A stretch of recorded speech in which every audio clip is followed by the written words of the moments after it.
MinnMax. That's MinnMax. Hello, everybody, and welcome to an episode of the MinnMax Show. I'm Ben Hansen, and this is a place about games, friends, and getting better. Thank you for being here. I'm joined by Haley McLean. Hi. I'm joined by Callie Hilliard. I'm just impressed by that cheer, Jacob. You really came through on that. When it's already stuck in my head. I'm impressed. Wow, where do you get your ideas from? Jacob Geller! Now you have to include the cheer at the beginning of the episode. Yeah, MinnMax. What was it? And that's the show? No, you got it. That's the Mickey Mouse. No, it's original. It's original. No, it's original. No, it's a totally MinnMax original. cheer. The MinnMax cheer. Hey, Kyle, you're like a course. math fiend, right? I'm married to one, yeah. Okay. How many combinations, if it was only 4 people on the MinnMax Show for every episode, with 9 cohorts, how many possible unique groups could we have? Take a guess. Hold on. Let me look at the back of a Borderlands box and see how many guns it has. Right. It's kind of like that. So like 50 bajillion, I think. Very close. 56. Ooh. If that's really... According to my math, let me know if I'm wrong, but I thought that was fun. Like, with a group of 9, 56 possible combinations for the MinnMax Show. Like, I wonder if we've hit them all yet. I don't know. Yeah, is there one that we haven't done? I mean, probably. Because it's really kind of like 3 plus a static person. Yep, I factored that in. Oh, right. Yep, yeah. Look, okay. You're not going to get me hawking on that one. I did that. Oh, wait, so it's 56 with you in static. all of them? Always. Yes. Consistent. Wow. Yes. Still pretty good, right? So that's why there's constant variety here at MinnMax. So thank you for tuning in, everybody. Tuning in a little of this before the episode even starts. I know. We're dishing these things out left and right.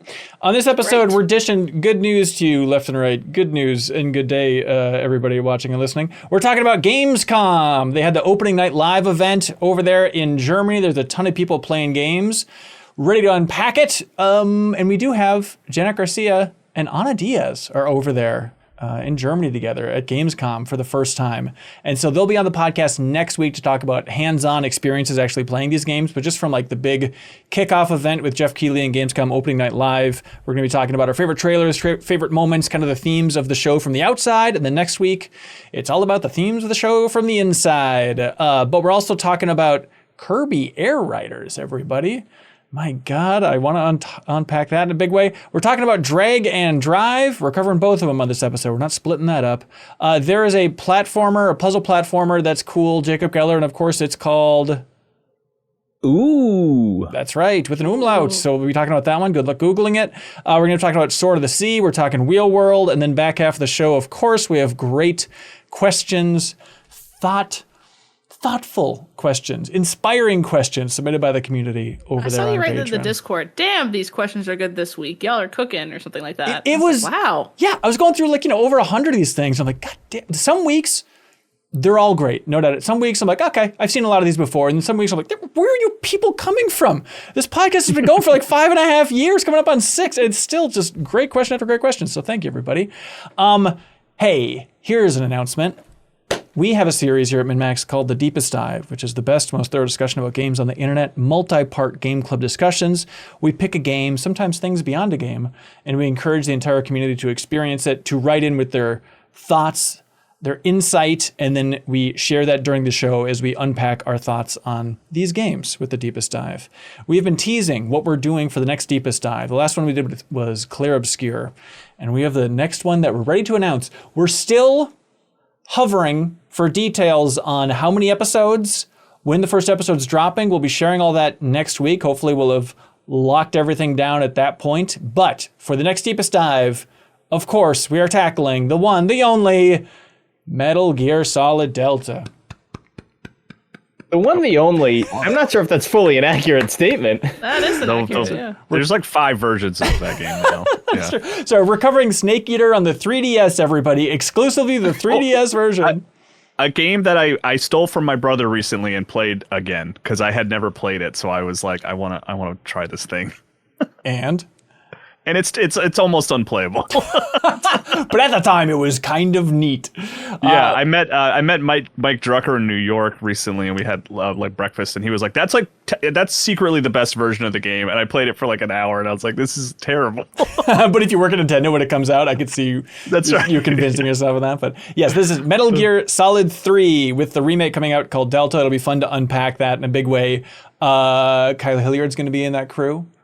Haley McLean's going to be in that crew, who's going to be playing it for the first time. So I'm very excited about that.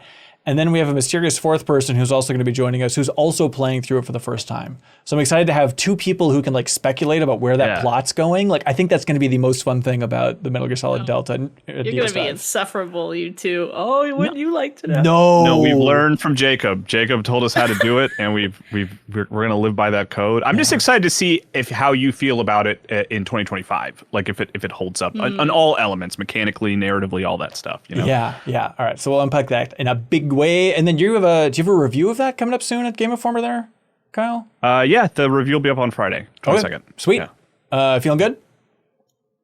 I feel good, Ben. I don't know how to answer that. Embargoes are really cool. I can't say what I think about the game Metal Gear Solid 3. How would you feel on a scale of 1 to 10? Just in your life.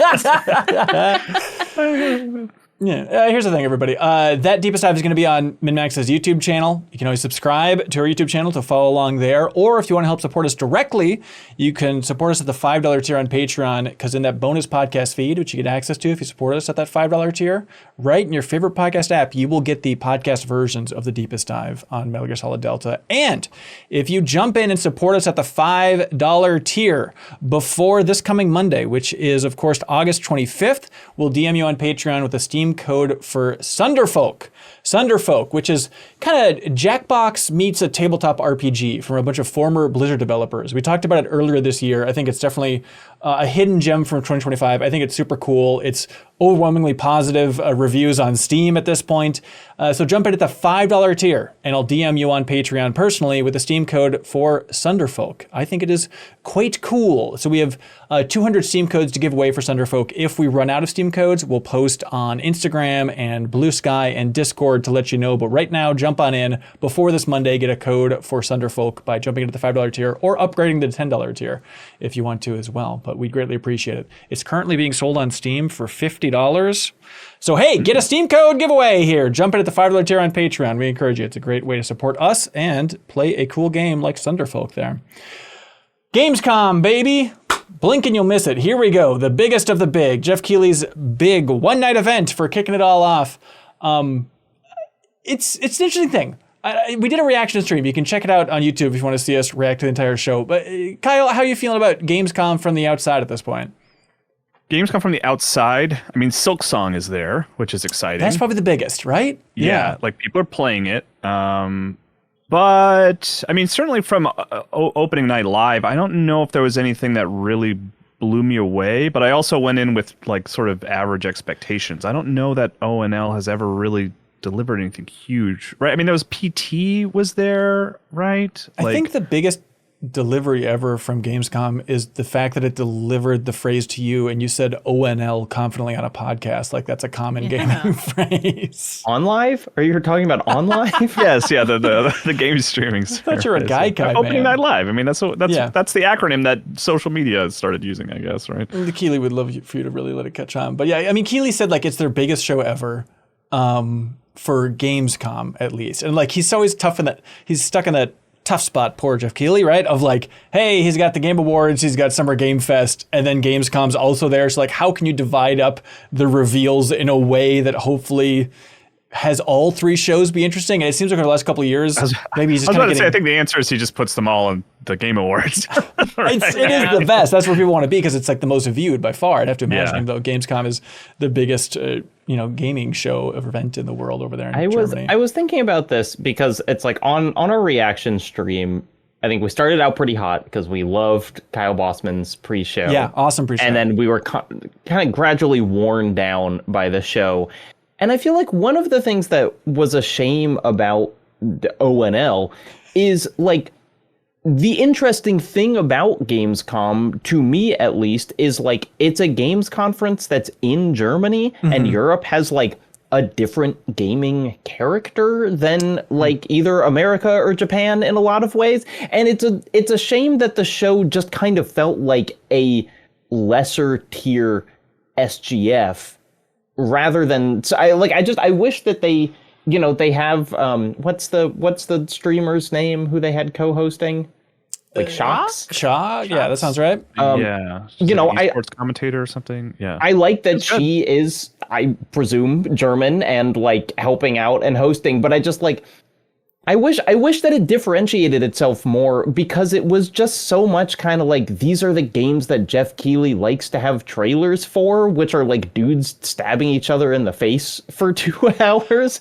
And I wish that we got more of the like the character of like what makes Gamescom interesting and different from these other places. I don't know, Jacob. Here's where I'd push back on that is, you know, that take of the idea of like, oh, these are just the games that Keighley likes. Like, I think it is Keighley throughout all of his shows, but it really came through in this one, I think.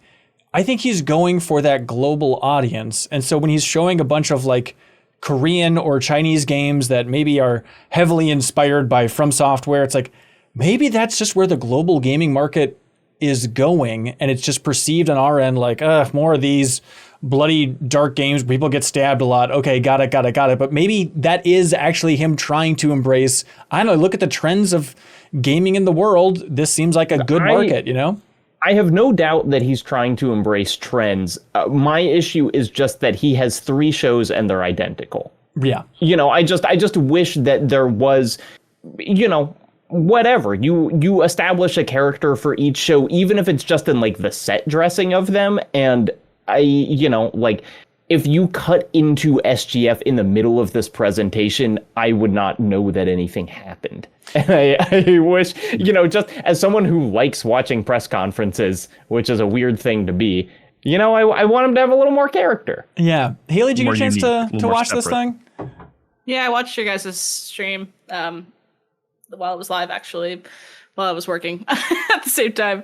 I agree with, I think I'm more leaning on Jacob's side. It does feel more, these games will sell well, let's show them off, than like, let's set up really creative projects to potentially be successful in the future with attention, I guess. It's like, if the show's intention is to show off trend-setting game or trend-chasing games, I would agree with that more than finding niche projects you've never heard of to introduce them to you on like a global scale. I mean, he kind of sneaks a few of those in, like Ron Gilbert's game. Yes, right. You know, comes to mind, which is like death by scrolling. But that, I mean, that's kind of like maybe one of 2 examples I can bring up. You know, I can count them on one hand, and they're like all the games that got me most excited in this show. Yeah, but also they were all kind of in the pre-show. You know, I think like just to really produce this thing for them, I feel like if you take Kyle Bossman's pre-show and take some of those games and kind of scatter them throughout, it would add a little more color and a little more kind of the indie vibe. Like, it's too simplistic and simple to be like, only show cool indie games. Like, that's not really the type of show we're trying to build here, right? But when you showed off stuff like Denshattack, which was the train grinding game. Don't skip over my hottest game of the show. Hey, man, you know, it's like, wouldn't that have just been a breath of fresh air in the middle of the regular presentation to have Denshattack pop up there? Yeah, Denshattack, Keeper, you know, like all of these cool games in the pre-show. I think pacing, it struggles a lot with these kind of shows, not just in like what's being shown, but also like you guys were kind of talking about too, like who are the onstage interviews for? Like I can tell the devs don't like doing them. I can tell Keighley doesn't like doing it because it feels awkward and the audience gets bored. Why are we doing that? Like it's so much better to have like a stinger trailer thing that shows them in their work environment, perhaps getting a human moment, the ones that you love, Ben, where it shows them like working, but also being human beings instead of awkward robots on stage for 10 minutes worrying their mic isn't going to work. Like, why are we doing that? I don't know. Right. It slowed it down to a halt every time that happened. And it happened, 5 or 6 times. I was just like, oh, well, it happened like 3 times, but it was like right in a row. Yeah, it's interesting because, like, you know, there's stuff where it's like, hey, we're doing the crossover for Final Fantasy XIV and Monster Hunter Wilds.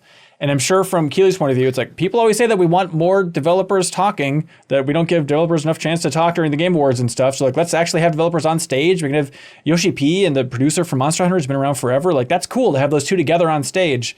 But then it's just saying the most flat nothings. What would have been like a fine little 1-minute trailer to be like, oh, crossover, cool. Like suddenly it makes you hate it because it's been going on stage for like 8 minutes of just slowly saying nothing. Yeah, it's been, I've been thinking about, because it's like, those interviews didn't work, but I also don't want those spaces just filled with more trailers. You know, like I do think that the best part of the show was Claire Obscure getting to play music on stage. You know, like that's great. And I've just been kind of thinking of like, what are more things like that we could do, of just kind of like demonstrations of like why gaming is cool and what makes it interesting. You know, like Ben, I'm sure this is a thing that you're obsessed with as well, but like, remember there was that Oscars year where they had like choreographed dances to each nominated soundtrack? Right. I was just like, could we work in like more performances that aren't necessarily musical, but like, what if you had like a speedrunner run a game for like 5 minutes or something, or just kind of like made it more humans doing things and not like the only humans on stage have to stick to their incredibly scripted marketing points. It sounds like you're pitching the old Spike Game Awards, where it's like, hey, now it's a race to see how many cupcakes you can eat off this conveyor belt, and it says Call of Duty on each cupcake. More jokes about boobs and STIs. Could they fit those in there somehow?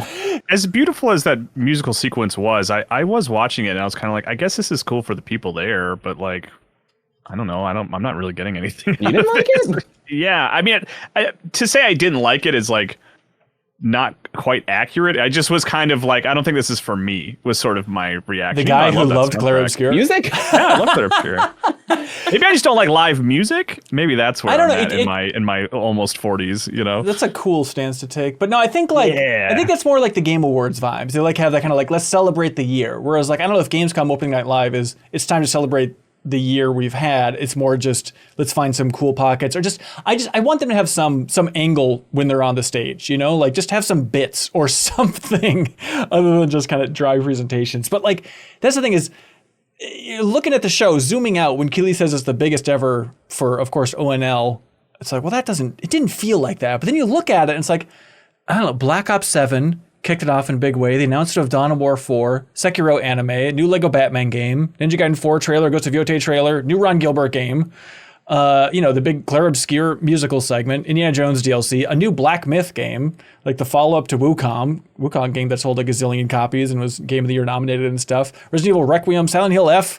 Like there's a decent amount packed in there. It just somehow but felt draining. Almost, what, 2 of those were announcements? Lego Batman and Black Myth? Dawn of War 4. New Ron Gilbert game. I mean, there's a Bubsy 4D. Is that nothing to you? Been talking about that game for months. Is that right? But I mean, and it's like, perception is like, those shows are exciting to me when they're things I don't expect that surprise me. Those are the ones that I remember and feel are the biggest. Mm-hmm. Where this one was like, okay, cool. More Resident Evil. Okay, cool. More Ninja Gaiden. Okay, I've seen this. You know, like more Onimusha, right? Yeah, and it's like those. Those are cool, but it's like, the thing that I want from these showcases are the things that I don't see coming that really surprise me and shock me. And it's like, oh, I didn't even know that franchise was being worked on, or this studio I love is making this new game. This is crazy. And this, like, it was really light on those. Yeah. You're saying Bubsy 4D meant nothing to you? Meant nothing to me. You know, I found it as interesting as a live performance by 2 very talented musicians. Meaning it was trash. It was 0. Meaning it was beautiful to everyone but me.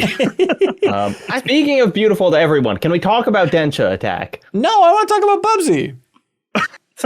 We haven't been talking about any games. I just want to get us talking about something. That was my segue to 45 minutes about Bubsy 4D. No, I just think it was an interesting little tidbit of like, hey, we're following up on Bubsy 3D, making a new Bubsy 3D platformer. We're calling it Bubsy 4D, which is classy. Good name. Good, tongue-in-cheek presentation for this thing. But there is like a selfish note here. So the developer is Fabraz. I'm sorry for probably mispronouncing that. But they posted on Twitter after this, like this kind of this video that was like a build up to the trailer, where it was basically a scene from Akira of the guy being like tortured. And then it was like flashes of people telling him that they should make the new Bubsy game. And it was flashes. That's like a meme. Right. But the flashes they were using was like that interview. His name is Tetsuo. Please don't just call it the guy from Akira. Right, Jacob? Yeah. The eponymous Akira himself. Anyways, but they were flashing images and clips from like the MinnMax interview with Wade Rose and the Atari CEO, when he's like, we're looking for developers to make a new Bubsy game. If you remember that whole detail. And that clip went viral back on Twitter. Remember Twitter? And so it is a weird thing not to be like, this was us. But it's like, I wonder if that's actually how they got connected. Because according to their one little clip on social, it was like everyone bugging them based on that and tagging them in a response to that tweet. And so that's what they shared. I'm curious to hear their perspective. That's fun. MinnMax birth cool. Bubsy 4D. It's obnoxious to take credit for it. We take full responsibility for it. Any problems with the game, point them at us. But I was curious, like, who are these folks? Because if people were like tagging them in that tweet, like they must have been well known enough in the 3D platforming space. But they made games called like Demon Turf and Slime Son. They have Demon Tides coming out in 2025 here. But I went back and played. What was that second one called? Slime Son? Slime Song? That's like how you prank someone into thinking you're gonna show them Silk Song. No, it's Slime Song. But I went back and played one of their 3D platformers from the Demon Turf series here, and it's like it is funny because it's like they're focused on.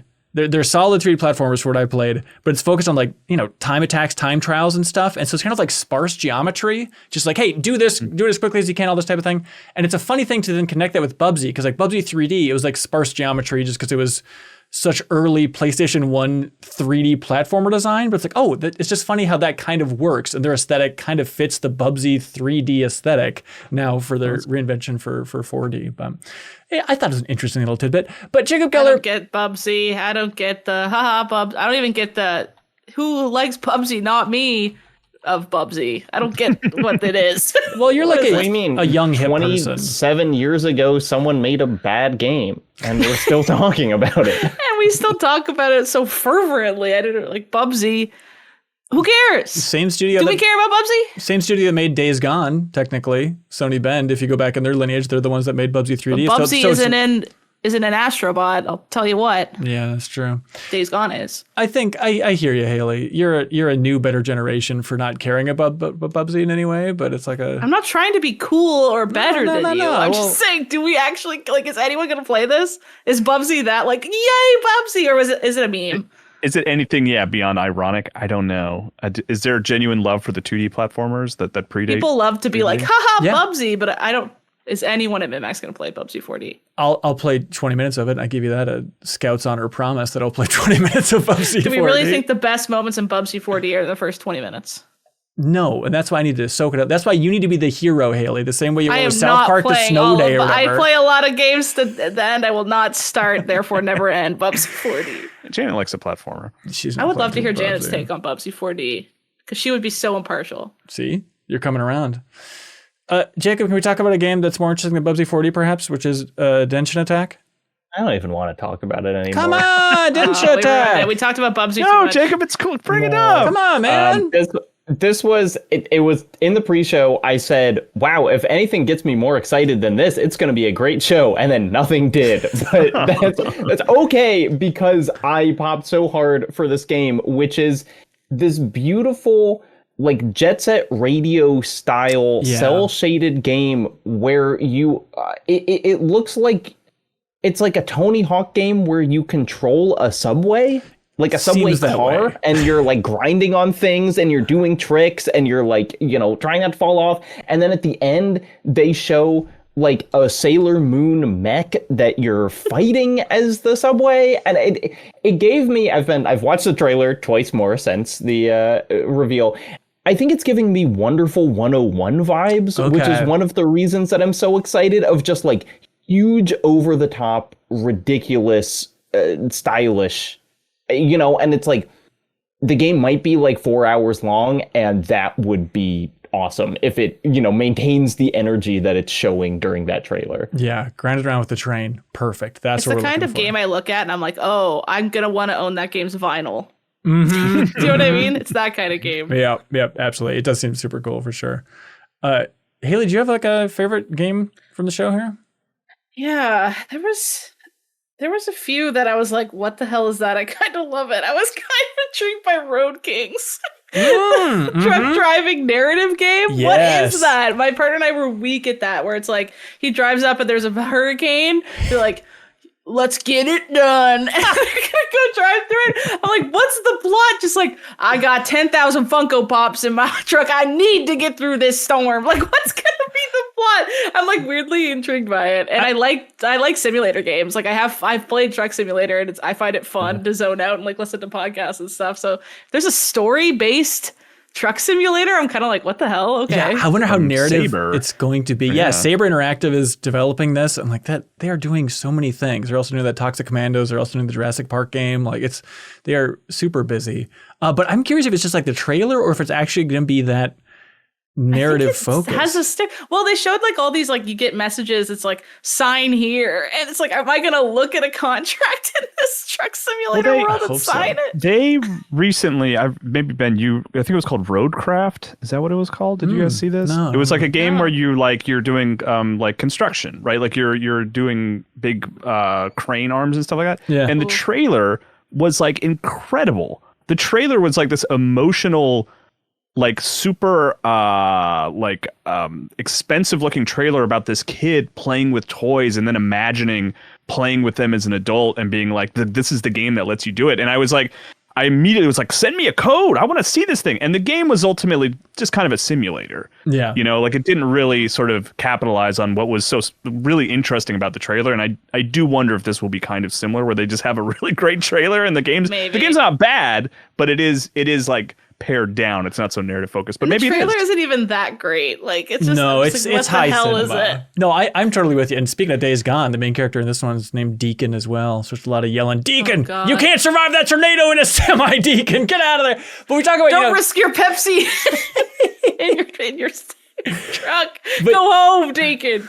Jacob, you mentioned like, you want the more of like that Germany approach and seeing the influence of Germany in the games. Like they love those truck simulators over there. They love all simulators. So they have like debuting this at Gamescom. Like this is the right game to debut at Gamescom, I think. It is funny that they leaned so hard into Americana. Yeah, where it's like the number 3 best-selling game in Germany is like Forklift Simulator.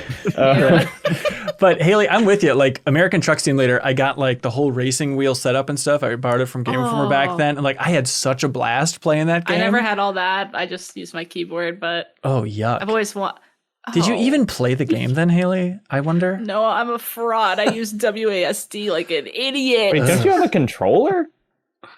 Is WASD better for driving a truck? Oh yeah, you got to shift between. Yeah, you want to be able to click all the individual buttons, dude. Yeah. Oh, a lot of buttons in that truck. Do you think in this game you'll get to look out your window? There'll be a little kid in a car beside you going, and then Deacon will go, honk. Cool. It's like a quick time event. Like you got to hit it. Yeah. You ruin that child's day. That'd be great. Minus the XP.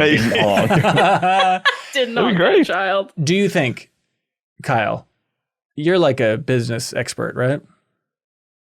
Yeah, the math we did at the beginning of the show really showed that I'm good with numbers. Do you think Road Kings can outsell Space Marine 2, Saber Interactive's game from a couple years ago? Is there a chance that this is one of those games that everyone's just like, yes, a super high quality American Truck Simulator, I am in? I bet there's a chance that it could do it. Yeah, because it's like a much more broader appeal. Like there's so many trucks. Like it's so simple and specific. Yeah, but I don't want this wishy-washy. I bet there's a chance. You say yes or no. Okay, I commit. I commit. I don't know what hand symbol should I do for that. The Truck Simulator game will sell more than the Warhammer game. There we go. Yeah. Speaking of, and we'll definitely know those numbers because they share them. Oh yeah, we're gonna bug Saber about it nonstop. Speaking of Sims, another game that feels delightfully German, made by German developers here. That I'm growing to become red hot on this. The more I look into it, the more I think about it. This one. Yeah, PVKK. So cool. Yeah, it's the name that's say the full name. Don't pussy out.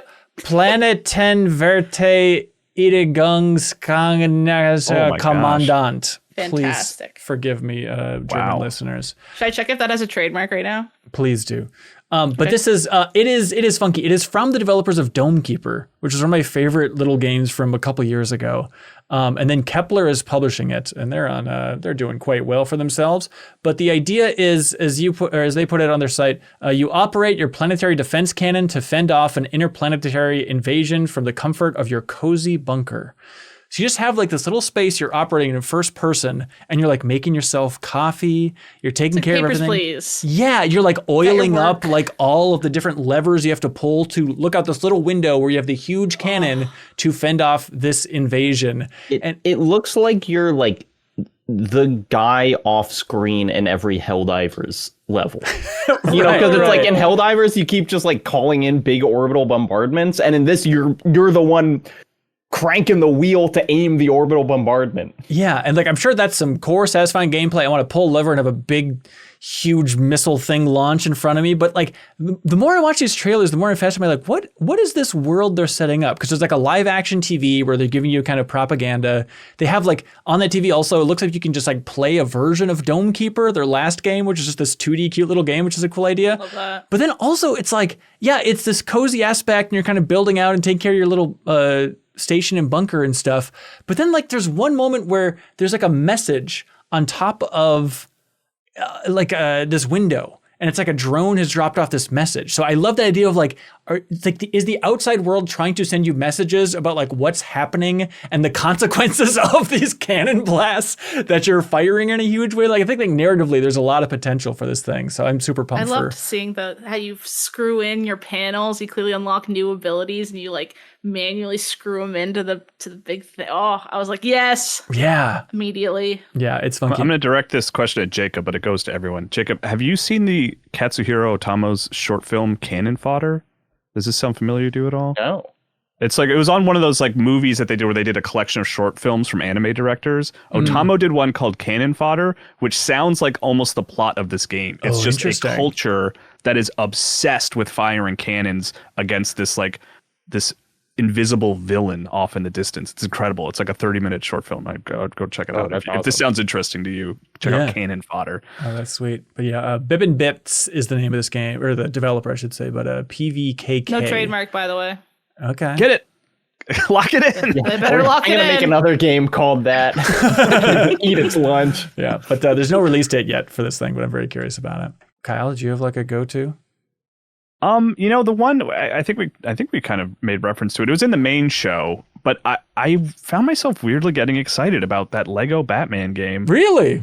Yeah, even though I always will play Lego games, and after like 10 minutes, I'm like, oh right, I don't enjoy these. Like that's always been my reaction, you know? Yeah. But like I love cinematic Batman. I was like, oh, is this a Lego adaptation of the Nolan Batman?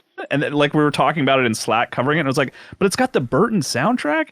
And then it was like, then he's like, you want to get nuts? Let's get nuts. And I'm like, what is this game? And it was like, and then it has the Reeves Batman stuff in there, and I was like, I'm kind of into this. They're kind of like aiming the laser at me because I love these movies so much. They're so important to me. And it's like a fun narrative challenge, I think, to like, okay, if you have to weave a new Lego Batman story that is touching on a lot of the Batman movies and make it like a coherent whole, like that's kind of a cool challenge for them to try and tackle, I think. It's basically Lego's a very safe place to do that too. It's like they can just be stupid about it. It doesn't matter. Right. Yeah. Although it is weird that it's like they can't touch any of the Zack Snyderverse Batman stuff because he's always just too intertwined with other Justice Leaguers, and they don't want him, so they. I know that's kind of my reaction. Give me the Zack Snyder Lego Batman. We're missing out on so much characterization. Oh, you're acting like you don't want those. Like, when I said I love the Batman films, the asterisk, the invisible asterisk there was like, except for the Snyder ones, I don't care about those. Bleed. But the cool thing about this is Batman. Yes. And the fact that he's like this troubled guy who dresses up like a darn bat and scares people. The fact that it's like also dabbling, because it's from Warner Brothers, with Arkham nods. That there's like, he did the gel and I was like, right. And it's the combat seems very Arkham inspired. It obviously looks like a slower, worse version of Arkham combat, but just to have like Warner Brothers trying to do some new version of that combat in third person is kind of cool. Sometimes the backgrounds just straight up looked Arkham if you looked at it quickly, too. Yes, it did. Like when he was gliding through the city, I was like, that's just the Arkham City. Skybox. Yeah. But, so even though I'm always tepid about Lego, I've never played a Lego game for more than like an hour that I really enjoyed. This one I will try and give it a real shot. I mean, that's easy to say for like you probably tried, Lego Harry Potter and stuff like that, but I feel like they've been shaking up the formula so much. Don't put that on me. Did you not try Lego Harry Potter? The Lego movie game. I played Lego Star Wars: The Force Awakens. Okay. Lego Indiana Jones. That's all I've got right now. Yeah. That's a good one. But I just think they've been shaking up that formula for quite a while, and especially now that other developers are tackling this, even though this is back to TT Games here. But even like Skywalker Saga was them trying to push that formula forward. I played that one. That's another one I played for like an hour. There we go. Other highlights from folks? Things we're I sure want to give a shout out to Unbeatable, which was one of those like, oh man, surprise, cool trailer in the middle of a bunch of dudes getting stabbed in the face. Yeah. Stop, Jacob. They're already dead. They're already lame. Stop dunking on them. Look, I'm saying this as someone who loves playing games where you stab dudes in the face. Arguably my favorite genre. Unbeatable has been a game that has been simmering for a long time. Like, they had a demo that came out in 2021, and it's always it's a kind of really story focused rhythm game, or kind of like a visual novel where then the gameplay segments are rhythm games. And it just has great music. It's original music, and it's really good and unique, and kind of some of the songs feel kind of like Go Team E, and they're just like a lot of mix of different genres and whatever. And it has this amazing art style where the characters are hand drawn, and then the backgrounds are kind of a mix of hand drawn and low poly, but then they have like really strong directional lighting, and so it's a kind of another version of what does Square Enix call it? HD 2D. It's like a different take on that, where you can imagine just like, how do we make a side scroller or like a 2.5D game look cool and like have production value? And this is just like a totally different version of that. And so I'm so glad that it's near to a full release, and it is leaking style with every moment. So I'm really excited to play the whole thing. Yeah, Unbeatable is the name of it. Yeah, it's coming out November 26th from D-Cell Games and PlayStack. Do you guys get goosebumps when music like lines up to what's happening on screen? Well, I don't know about I like it. I don't know if I goosebumps. I get like goosebumps and like a feeling of like weird euphoria when that happens. Like I get like it almost makes me go like get excited. And this game's trailer gave me that feeling. So I've never heard of it before that it showed up here, so I'm super excited for it. Yeah, there's some pretty. I think it has 2 demos, and it's a lot of game. So you can check it out right now and see if you'd be interested. I did jump in and actually check out the demo on Steam last night, because it's like, oh, this should have been way more on my radar. I like rhythm games, but it does seem quite cool. The music, is awesome, and I'm curious about like kind of the adventure gamey stuff in between, of kind of running around and then kind of the band on the run and stuff like that. Like, is this gonna? I mean, because I was mainly curious about just like the music rhythm action stuff and like how that controls. I was like, I kind of just want to rapid fire through a bunch of songs, but am I going to be annoyed by getting lost and confused about what to do in this almost adventure game? Like, you want to be like more Parappa the Rappa? Yeah, I was kind of expecting that, but that's too simplistic. I get where they're coming from, but no, it has an almost Night in the Woods feel in terms of a lot of running around talking to people. Which, hey, I love it. No problems here. Yeah, but the rhythm stuff, it felt cool and good. Like, there's one section where it's like, all right, you're punching the notes, and then it's like a different mechanic where they have like these animated cops pop in, and then you're also like punching the cops in the stomach or in the face on the beat. It's like, okay, this is bold direction, Unbeatable. The cops apparently are beatable in Unbeatable, coming out November 26th. Yeah, Unbeatable does not refer to the cops. Apparently. I was watching in the home building stuff for Kingdom Come Deliverance 2 came up. Oh, yeah. And then I went, let's go. And then Leo immediately went, Haley somewhere is really excited about this. My partner and I laughed really hard. But that's such a great DLC for that. That's going to be so fun. Just like, because the whole thing with Kingdom Come Deliverance 2 is that you're a stinky little peasant who has no home. So to be like, I have money now, and like I've accumulated some wealth, I can make a cozy little cottage in Kingdom Come Deliverance 2. Let's freaking go. Can you make a little shower, do you think? Probably. You can bathe you can go to the bathhouses, if you know what I mean, and get service there if you want that. But then your girlfriend might get mad at you if you do it too many times. My girlfriend caught me in the first game because she could tell. I don't know how she knew. She said, I can tell you went to the bathhouse. And I tried to lie to get around it, but my skills weren't high enough, and she caught me in a lie, and she broke up with me. I'm so sorry. It's pretty messed up, you guys. I'm so sorry. Yeah, Legacy of the Forge is what that DLC is called. Legacy of the Forge is the name of when Haley got broken up with in Kingdom Come Deliverance 1. Don't forget, please. But I loved when like Skyrim did that. Like, oh my god, my house in Skyrim was so freaking cozy. I love like just decorating in a game that's mostly about like going out and doing missions. Whenever those like open world RPGs give me a little corner to make my own, I'm like, let's go. I don't know, something about that makes me so happy. They know what they're doing for sure.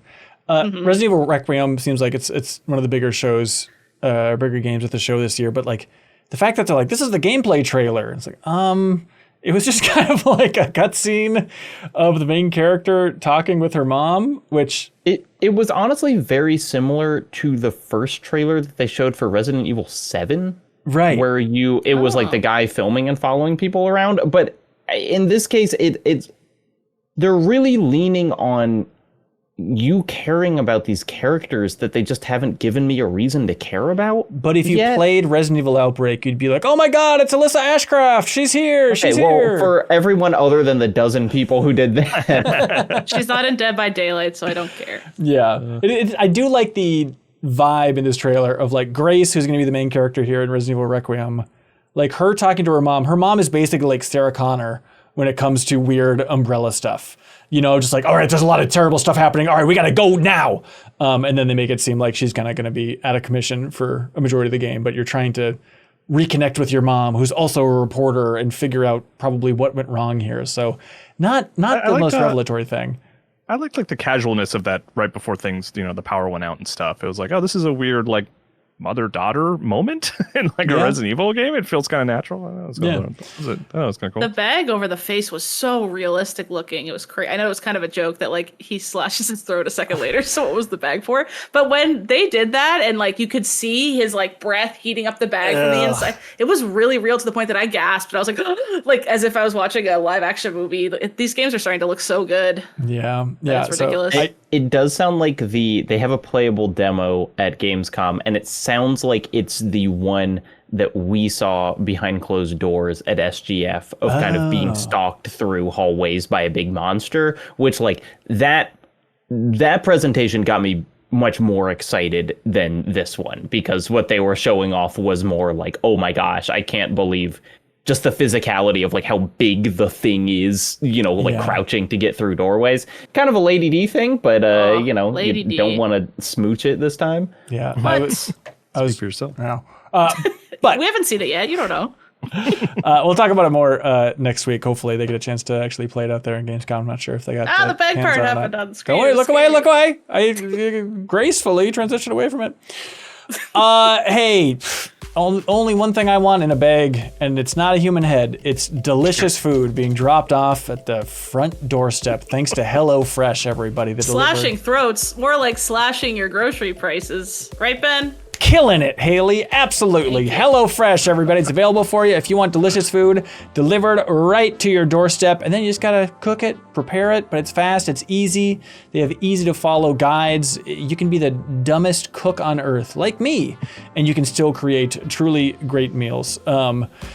They say they have a bigger menu at this point. They've doubled their menu. Now you can choose from 100 options each week, including new seasonal dishes and recipes from around the world. Dig into bigger portions that'll keep everyone satisfied. It's healthier. Feel great with an even healthier menu filled with high protein and veggie-packed recipes. They help you eat greener with new veggie-packed recipes that have 2 or more veggies. They also have like fun data like this. Like 91% of customers say they feel healthier after eating HelloFresh. It's like, yeah. That makes sense to me. Every time I've cooked a HelloFresh meal afterwards, I'm like, yeah, great. I don't feel disgusting after a meal. And it was super damn easy. So the best way to cook just got better. Go to HelloFresh.com/MinnMax10FM now to get 10 free meals and a free item for life. That's 1 per box with active subscription. Free meals applied to this discount on the first box. New subscribers only, and it varies by plan. That's HelloFresh.com/MinnMax10FM to get 10 free meals plus a free item for life. So follow that link in the description. Help support HelloFresh. Keep them around because we like them as supporters because I think they're quite good. And of course, that's why they're America's #1 choice for home cooking. Kyle Hilliard, are you a Kirby Air Ride kind of guy? No, I've never touched a GameCube game. No. Interesting. Have you been curious about it? Yeah, I've always been curious about it. I mean, it's a Sakurai game, and it's like, it looks interesting. It's weird. I remember, didn't it start as a 64 game? Isn't it one of those? I'm not sure. Because I feel like I got one of those like VHSs like one of those N64 VHSs. Do you guys know what I'm talking yeah. about? And I feel like Kirby Air Ride, I feel like was in there. And then it just kept, getting delayed until it. We need to keep became a saying GameCube stuff like game. this so Kelsey will apparate into the conversation and know Kelsey. exactly what we're talking about. Let me know if I'm insane, but I feel like it was a 64 game. Yeah. Are you sure not thinking of Donkey Kong Racing? Remember that lost game for the early GameCube? It was like on the back of GameCube console boxes. I remember it was being definitely Kirby. Yeah. Because I remember thinking, I was like, is Kirby on a skateboard or something? Like, what is this? I remember being confused by it. And then 20 years later, you're still like, what was going on there with Kirby? What was that little freak up to? Oh, and thank God Sakurai showed a little graphic. I know. Rider I did see machine. that. It was so funny to have that and the opening night live happen in the same day of just like spending so much time on Kirby Air Riders compared to just like, a 3-minute trailer and being like, what was that? I joked, I was like, I think we can like write the review of Kirby Air Riders based on this video. Just because like I know everything that is in this game now. I just have to like touch it. I teased there's still going to be some more stuff coming up, maybe some more modes and stuff like that. But it's just some secret character or something. Yeah. It was just a fascinating presentation on a number of levels. But it's like getting Sakurai, the creator of Smash Brothers, back out here. It's like they were trying to give it kind of the Smash Brothers level treatment, which was fun to see. You know what I mean? Where it's like, we're revealing all these characters and all these modes. And look, Knuckle Joe arrives. He's in the game too. And you'd be like, oh, cool. Knuckle Joe. Like, we like Kirby, right? But it is just such a wild spot for Nintendo to be in. Of like, everyone's on pins and needles trying to figure out what's going on with Metroid Prime 4. Is it coming out this year?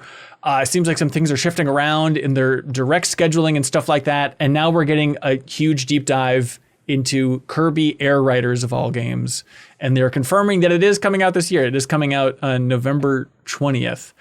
But I think it has to be one of, if not the strangest presentations Nintendo's ever given. Because it literally opens with full frame Sakurai, and he just says, oh dear, why is making a game so hard? And then throughout the rest of the video, he's like, he is that Sakurai sass throughout the entire thing, just constantly referencing like just how brutal it is and just internal moments. And it seems like he's kind of under duress. And it's a weird thing of where he's like, hey, I bet you're wondering how I ended up here and why I'm doing this again right now. And all I can say is, the head of Nintendo and HAL Laboratories, they made a strong proposal to me. And so now I'm here making this game. But don't be confused. Well, he was also like, I think I know what you're going to say next. Yeah, which was very funny. Oh, but like, yeah, it's not just Mario Kart. It's different, everybody. Like he was like, I yes. asked, yeah. He's like, Wow, I asked them, isn't this just Mario Kart kind of, right? And then he's like, well, but actually it's not. And for the next 40 minutes, allow me to explain to you why it's not like Mario Kart. I mean, I think one of the like awesome things about it though is it's like he's the one guy that Nintendo has to let have a personality. That's what I was thinking about. Like literally everybody away. He's like, he is so kind of, I think he has so much clout and he's so beloved by everyone that like I think he scripted all of that. I think he, Sakurai, who is a good YouTuber, is like, what's a funny way of starting a video? Making video games is hard. And it's like, even though I'm like, whatever, I'll get Kirby Air Ride and play it for like an hour. It's just like them allowing you to build a relationship with any of their developers is so good. And I'm like, God, you could do this more. Like, Sakurai one day is going to retire and then you won't have anyone that we recognize. And it's just like, except for Miyamoto. Who will never retire and won't build a Donkey Kong mech and pick up trash or whatever his thing was. But it's just like, it's so persuasive to see someone who cares about games as much as him make this pitch for what he's making, and it makes Nintendo's general PR strategy of complete opaqueness even more baffling to me, because you see how strong it is when they just let someone talk. I mean, this conversation has to have been, hi, Sakurai, would you like to do a direct presentation about Kirby Air Riders? And he was like, yeah. And then he probably delivered them this like hour-long video that they cut down to 40 minutes or something. You know, I bet it was all Sakurai directed. Yeah, but it's such an odd tone in this presentation as well, because it's like, hey, Sakurai, he can do whatever the hell he wants. But it does feel like there's this underlying tension of like, hey, look, they asked me to make this game.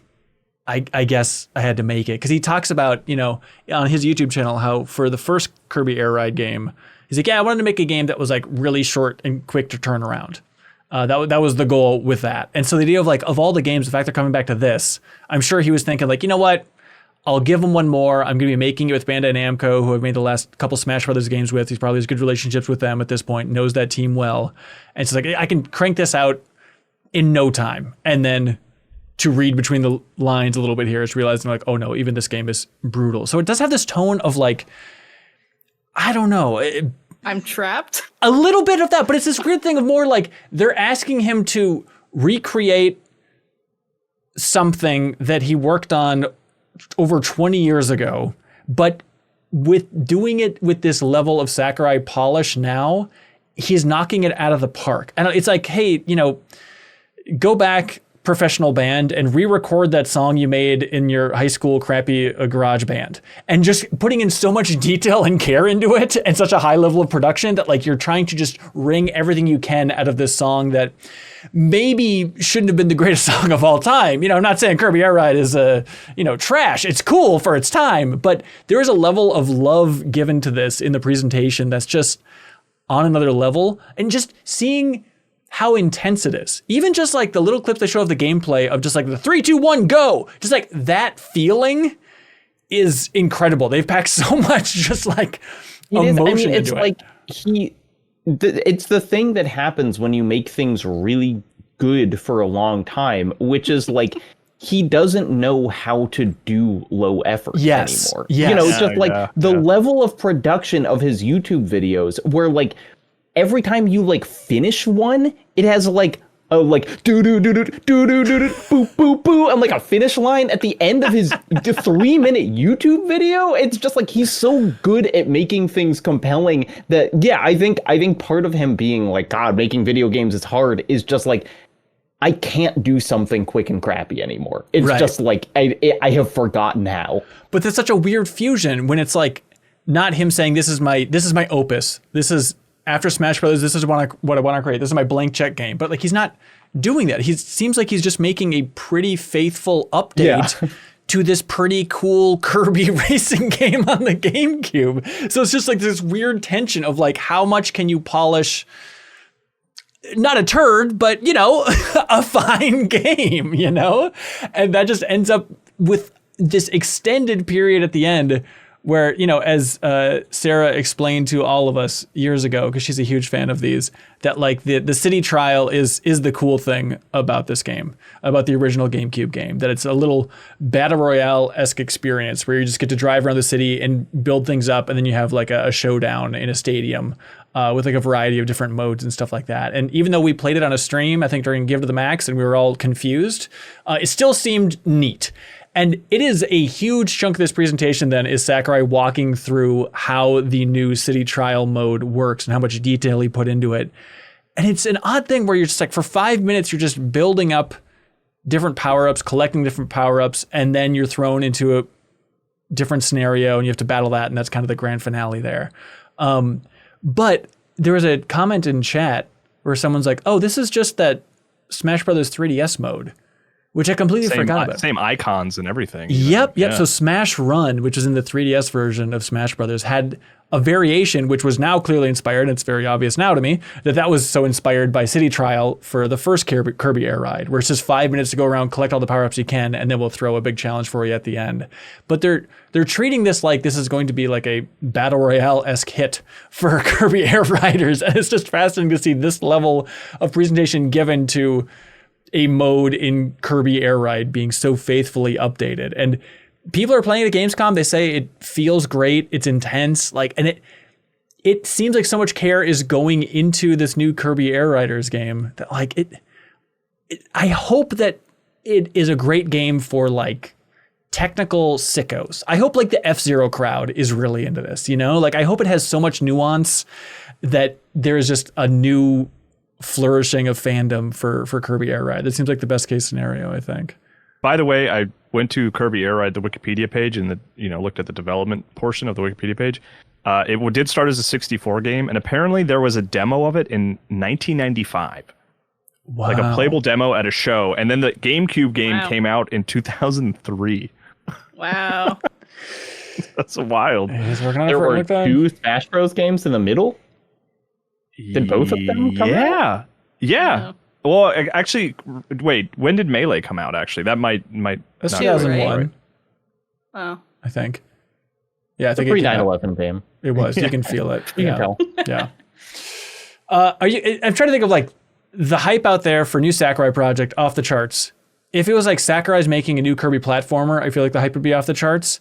But I'm still trying to get a gauge on where everybody's at for Kirby Air Riders. Is the racing really good? Like I've never played Kirby Air Riders. Like coming off of Mario Kart World just coming out, right? It looks way more fast paced and exciting just looking at the footage that you're showing right now. Right. Than the Mario Kart World. I think I'm more excited about this than I would be about a Kirby platformer. Interesting. Yeah. Just because I think that I love Kirby as a character. I think Kirby games are pretty boring, even though you fight God at the end. Yeah, Forgotten Land was pretty good.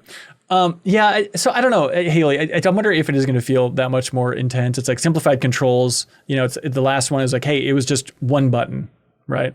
One button controls for everything. And then this one even had that line where he's like, unfortunately, we had to add a second button. Now we have a special button. The man forced me to pollute my beautiful sense of game design here and whatnot. But like the levels look really creative and engrossing. Like, you know, I found it really telling that my friends are already complaining about some of the tracks on World because of how much in between space there is that don't really have a sense of self. You know, like if you finish the Moo Meadows one, there's always like 25% of the next track is like getting out of Moo Meadows to go to the next area. Yeah. And that's pretty boring and there's nothing to look at. It's kind of just like grass turning into asphalt or something like that. And it's like, they're like, where are we? Are we in the next? Like, there's a lot of that. And then to go from that to what I just saw, that water level where there's like a typhoon that you circle down into and shoot out and go on a bunch of turns on a rainbow chunk and all this stuff happens. It looks a lot more like, hey, look over here. I guess. Yeah, no, it is going to be a fun thing of like, are there going to be people at the end of the year who are like, obviously this is Nintendo's best racing game of the year when Mario Kart World came out. Like maybe the Sakurai sickos, I kind of want to see how it all shakes out, but the entire presentation had a vibe of like, you know, remember when, you know, Sakurai was showing off like the multiplayer mode for Kid Icarus Uprising, and it's like, oh yeah, this seems kind of neat. Okay, but just leaning into it with so much care and love, it feels like it had that vibe again of just like, let me show you why this is the greatest thing ever, and I don't know if this is going to catch on as much as he expects, but awesome to have him back, and surreal to have that tone for the presentation of, I don't know if I want to be here and this is killing me, but look how awesome this is.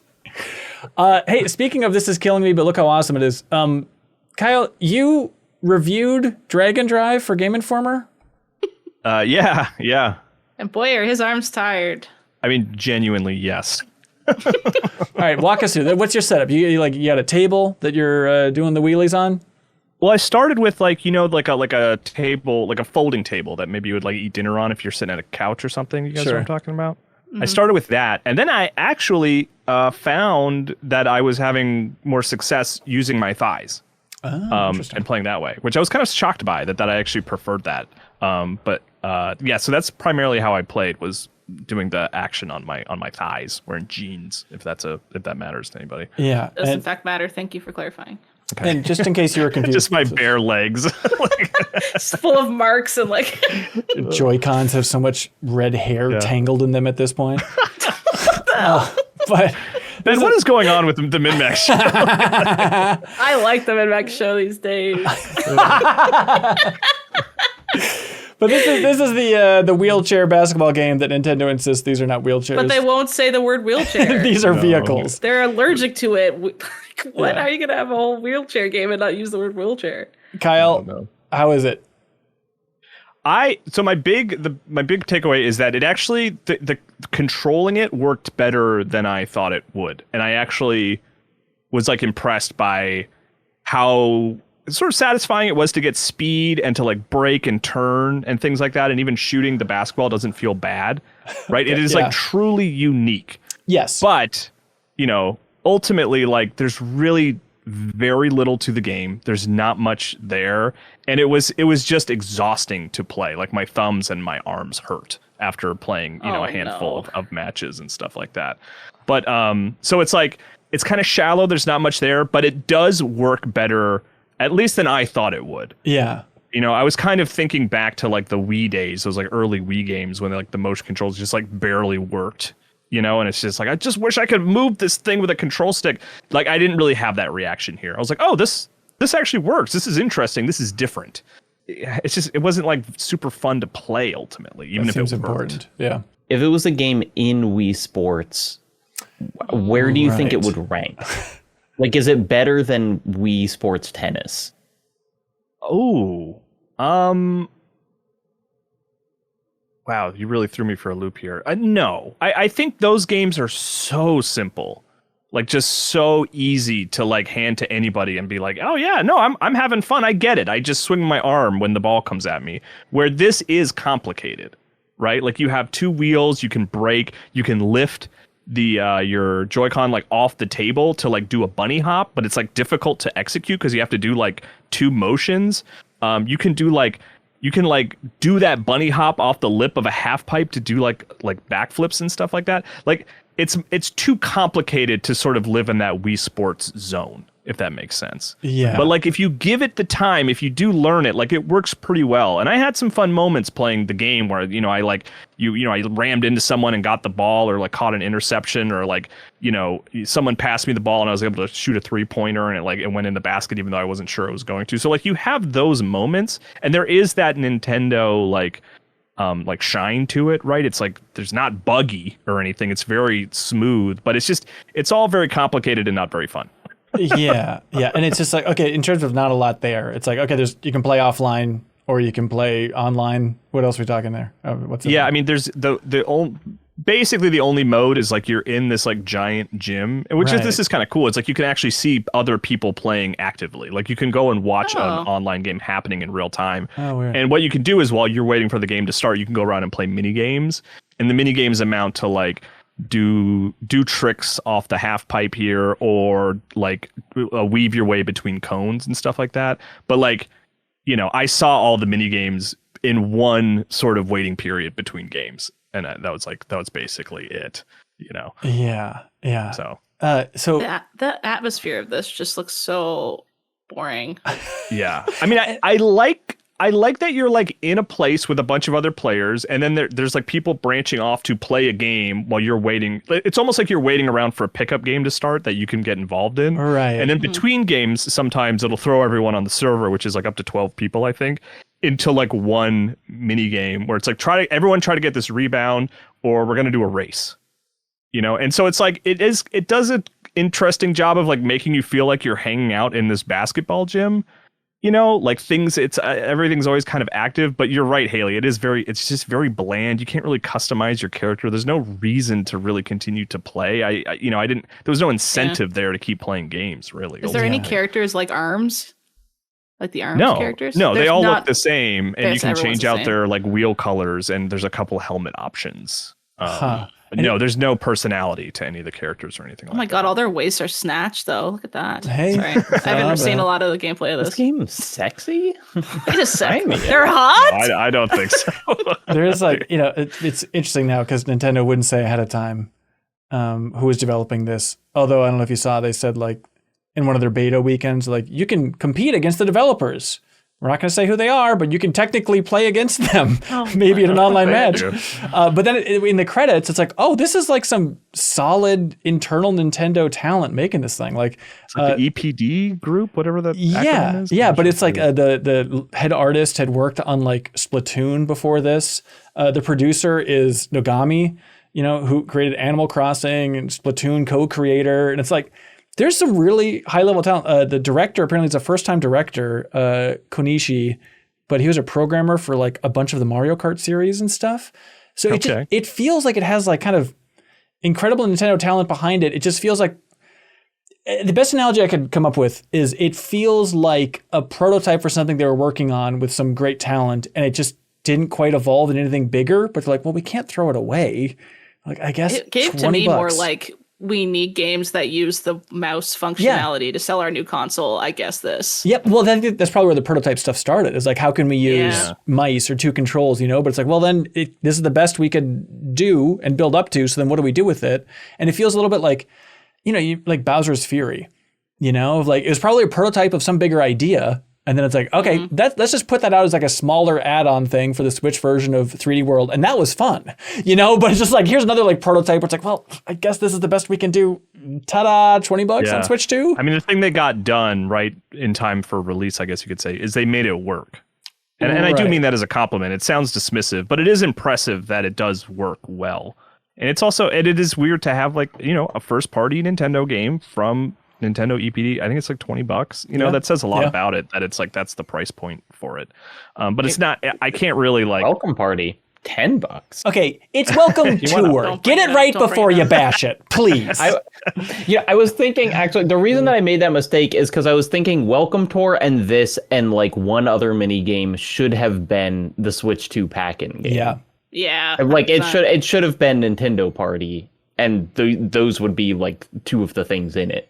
Right. It would have been a good. I mean, you could say that about, I guess, any like launch game really, but it would have felt right as like, this is just on the hard drive, you know, because it's just it's shallow but shows off a weird thing. It's a funky thing that it's like that it is going to have a weird legacy for the Switch too. It's like even more so than ARMS. It's going to be that like, remember that one weird wheelchair game, but it wasn't wheelchairs. Like, we got to make that clear. You know, we all got to don't use that word. We got to get in line with Nintendo. Do you think you're ever going to play Dragon Drive again the rest of your life? I think in like 4 years, I will like go through my library and like re-download it and be like, oh right, Dragon Drive, and so maybe in like, you know, it'll be at least 4 years, I think. Yeah, and the muscle memory is going to come flowing right back, man. Remember that? Oh yeah, it's giving me Wii U Art Academy. Like, let's release a game that really shows off the functionality of our new console. Right. No one likes it. Like, it's giving that. I had to, and the fact that I couldn't remember what that was called, I had to Google it. It's probably going to be the same thing as Dragon Drive. Yeah. We'll always remember this name, though. It's a great name. I do like, you know, it's cool that you can feel the texture of the tires with the HD rumble, right? Isn't that neat, Kyle? Yeah. Yes, and. Don't you think? I don't think I really noticed that. Okay. That stood out to Janet and I when we played it. No, it actually wasn't. Point. It was not a transition. Hey, feeling the texture of a great puzzle platformer. Jacob Geller, this game called Ooh. It's the name of the game is the sound that lady made when Beyonce asked her to sing in the crowd. Is the best I can figure. This is umlaut O and then an O and an O. Please help. It's a so I found out about this the way that I found out about many tiny indie games, which is Jesse Garcia, who works with NoClip and whatever, just has his eye on the ball and tweeted or posted about this on Blue Sky. It's a great name when you realize that it's exactly what the little creature, the name of the game is the guy you play. Because it's O with an umlaut and then 2 more O's. And you're a little worm with 3 segments and the worm has little antenna. So once you realize that, you're going to turn right around on, ooh. Yeah, has there ever been a game before where the name of the game is the main character? It's like there's VVVVV, which is like the spikes, you know? And that game actually did remind me a lot of this. So this is the titular ooh. It is the titular that's ooh. When you look at the title of the game, you're looking at the protagonist. Yeah, that's good. Hey, Haley, as someone who I believe is wearing an Adventure Time shirt and has an Adventure Time thing behind her, is that the name of the world in Adventure Time? It is ooh, the world of it's ooh. It's like 3 O's, right? Yeah. Wow. Yeah, good. No umlaut though, so they get away with it. That's right. But this is from Nama Takahashi is the name of the developer you hear. But what's standing out to you in a big way here, Jacob, with ooh? It's just like, it is the perfect afternoon game where this is just, it's a puzzle platformer that basically works by you're a caterpillar with 2 and eventually 3 segments of their body, and you can place one of the segments down and then blow it up like a bomb, and it will propel you in a direction. So if you're sitting on the bomb, it'll send you up. If the bomb's next to you, it'll send you to the side. And it just has like, there are basically 6 mechanics in the entire game, and it uses every single part of all of them. You know, it's like there is nothing that goes unexplored and nothing that wears out its welcome. It's just like, we did it all. You know, the like everything's been kind of like, you know, fully explored but not overdone. As someone who doesn't really like puzzle games, the puzzles in this just worked for me in terms of kind of like how intuitive a lot of them felt. And there's a thing, it's like, I wouldn't call it a Metroidvania or a Metroidbrania, but it does this thing that I really like where you'll reach a point and you won't know how to get to one section. And so you'll go in a different direction, and eventually you'll just dead end in that other direction. But then you'll realize, oh, they've given me the answer to how to get past that obstacle that I couldn't get past before. So you go back to where you were stuck, and you look and you realize that the previous puzzles just taught you exactly what you needed to do to get through there. And so it's this like very cute little mini backtrack loop where, like, you know, you just learn the trick that you need to do, and it all happens really naturally and really well. So it's just kind of like, you know, it's just like a really cute thing that does its thing very well. And I feel like if you like puzzle platformers, or if you just kind of like the aesthetic of it, it's like it's like $5. I think it's like $10 on Steam. $10. Yeah. No, it is like that's exactly where I got to. Is like, oh, because in my mind I was like, oh, cute little platformer, got it. Then I was like, okay, platformer where I can't jump and I'm kind of launching myself with the bombs. Okay, got it. And then okay, this is a lot more puzzly than I was anticipating going in, but they got to that point where it's like, I think I hit a dead end and I can warp back to any teleport point. I don't know where to go, what to do, but that's the epiphany I was missing, Jacob, is, aha, now I know how to do this and I can go back to that point earlier and it's all taken care of. Does it just give you like good Ben try? It gives you good game design itch, essentially, like, oh, good, interesting. Like, yes, like that kind of game. It's like, if you just want game design to be like really visible and really of just like think like, that's so clever. Yes. You know, like that's something that you'll think like, 10 times playing the game. I love games like that. Yeah, and starting out, it's a lot of puzzles based on kind of like blocks that you blow up, and then they're all kind of resetting on different timers and stuff. But imagine like that whole mechanic is going to be evolved upon in a huge way. Or is the game so short that's kind of the game? It's kind of just like, well, there's the part with the timers, and then they'll come back sort of, but then it's like this whole section focuses on, it's all puzzles to do with the teleporter itself. And this section all focuses on like ways to carry the bombs around. It's kind of Nintendo-y in that it's like each thing is on a different thing. And then the finale is this great kind of like, okay, put everything together and just go through this thing that would have seemed impossible, but now you understand all the game mechanics, and so now you can get through this level really cleverly. Yeah, that's sweet.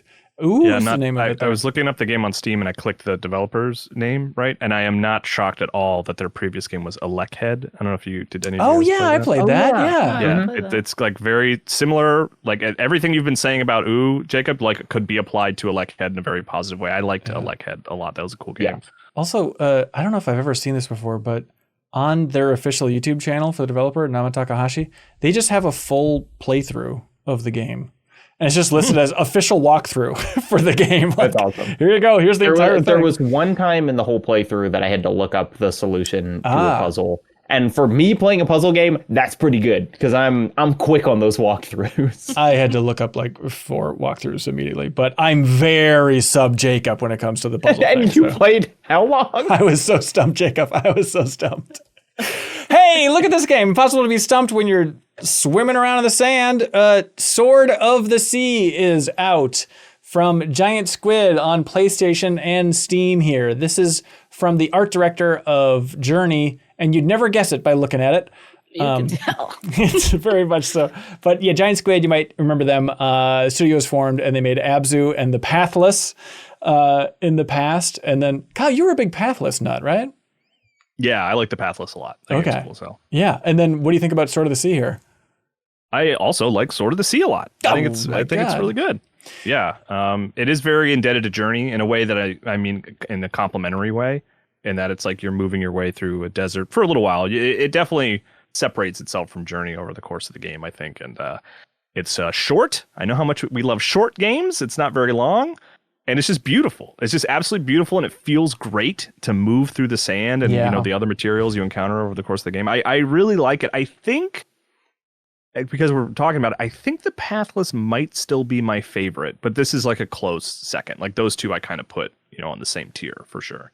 Yeah. It looks incredible. Like having just rolling sand dunes, and it looks like it's kind of moving like water, but then it's the most satisfying thing in the world to like unlock this little thing, and then it just turns that sand into water for like certain strips.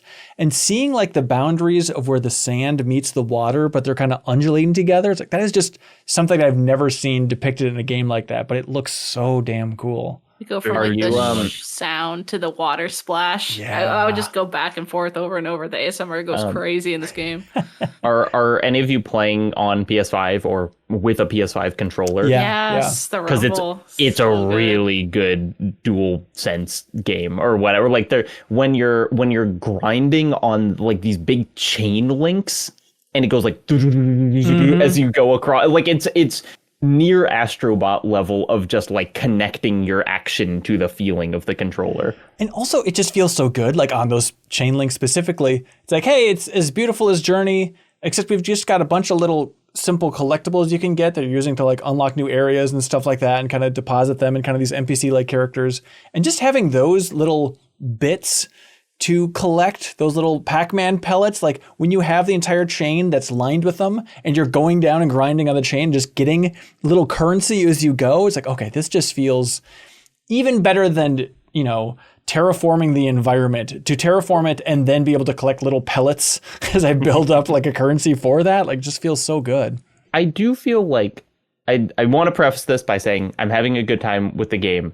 It's really hard to make anything beautiful. It's here we go. Undeniably is. The music is amazing. It's Austin Wintory, but it is like, God, you guys got to stop living in the shadow of Journey. Like Kyle, you said indebted. I would say overtly derivative of like you step out onto a shining desert with a mountain in the background. I've played an hour and a half, 2 hours. I've done like the skating section of Journey where the camera goes in profile and the sand is shining like twice. And it just like Giant Squid has made like Abzu and the Pathless, I both felt were games that were like struggling to get out from what making a game like Journey, quote unquote. And this one feels like the most transparently like, we're just making a game like a Journey, and it's kind of like I sometimes I feel like I'm just looking at concept art playing it. Like I'm like, it's so beautiful and it feels good, but I'm looking for like what more does it have other than just being a game that is beautiful in the way that Journey is beautiful, and I'm hoping that it changes it up enough that I don't have that feeling the whole game. I think that's a really interesting thought of like, if a game is beautiful, it doesn't get away with being derivative in its gameplay, no matter what it does. I feel like there's a few conversations about that because not too many games get the designation of beautiful. I feel like that's a rare thing to earn. And this genre of like physicsy float through the environment, it just feels good to play, and the graphics go crazy. Like it just gets that designation right away. Yeah, and to be clear, I'm not just talking about derivative in the gameplay. The entire visuals, thing. It just looks and sounds and plays like Journey. Yeah. And Journey was what? 2012. 14 years ago. Yeah. 13 years ago. I feel like it does manage to separate itself from Journey as you get deeper into the game. But like that's not because of like primary mechanics or anything like that changing. Like you're always on the hoverboard, the hover sword, or whatever you want to call it. But yeah, I mean, I think the deeper you get into it, the more it separates itself from Journey. But I mean, there's undeniably, Jacob, like and I mean, I bet there's even like to a certain degree, even like they don't really probably mind being confused with Journey, from someone who's not following them really closely. It's tough when it's like Nava is so closely associated with the way that Journey looks. The art director, yeah. It's like it is his art style ultimately, right? Yeah. And there's no multiplayer in Sword of the Sea. It's all just about looking at pretty things and making your way through pretty environments. And sort of emotionally, the multiplayer was an important component of Journey. But yeah, so I heard an interview with Matt Nava on the Friends Per Second podcast, and he was talking about that exact idea where he's like, yeah, I mean, I designed the level of like the sliding down the side in the sand, like kind of maybe the most iconic moment of Journey.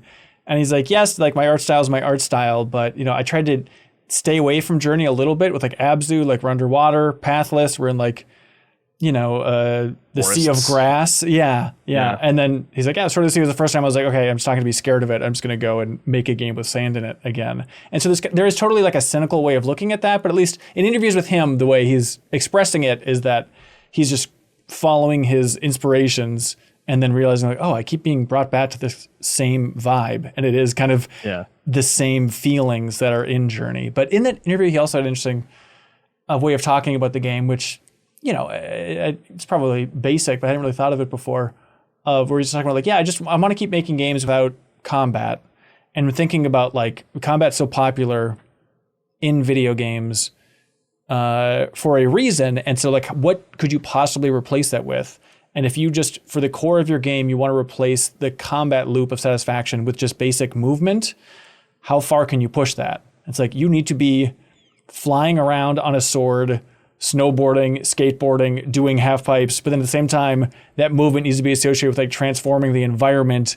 But it's just a really fun design challenge of like, how can you make just movement on its own as satisfying as a combat loop? And it seems like they've done it again and again and again with their games at this point. Low stake games, like and Flower. it's like again. I want to be clear. It's like I'm super sympathetic to like this person is an artist who's like really talented and that's their style, and like I get it. I'm not asking them to do more, but it's part of it is just like it's. When I realized it's a game where you like go up to a big orb and you hit something and then the environment comes back in, I was like, is this also a required part of like beautiful games? That every game kind of has to do the Okami thing of like you go to a circle and suddenly life springs back. It just feels it feels like the genre of beautiful games, which this is in, is a little stale with its ideas, that we just kind of figured out, like, what a beautiful game is? It's a game where like, harp and woodwinds play over you restoring nature to a place. And I love that. Right. But I've played it so many times, and it's weird that like that's still just what the genre is. It's just so funny. And Jacob, I'm not attacking you, but let me attack you. But it was just so funny to be like, Jeff Keighley, stab a guy in the face with a sword, Souls-like, so we got it. And then this is a game where it's just like restoring beauty to this desert and killer whales are flying in from outer space. You're like, okay, we've got it. I've played the beautiful game. When you like something, you criticize it. Criticism is an act of kindness. I get what Jacob's saying, though, because like even when the first time I went up to something and I clearly had to interact with it, it was the exact same like bloop, and then a circle radiates out into an orb, showing that you're interacting with something. It receives that, lights up, and then something happens. Like that's the exact same way it plays out in Journey. I agree that as no one can own sand and hanging out in sand, but there's a lot of stuff from like a basic, even sometimes UI or like how you interact with things. Sure. It's just identical to Journey. It's the exact same thing. Right. And to counter both of you, I don't care. I love it. I think it's like, this is what I want. Like, especially compared to what is Sky, Children of the Light. Yeah. You know, Yep. which is like the other sort of branch that game company kind of split into. I don't want that.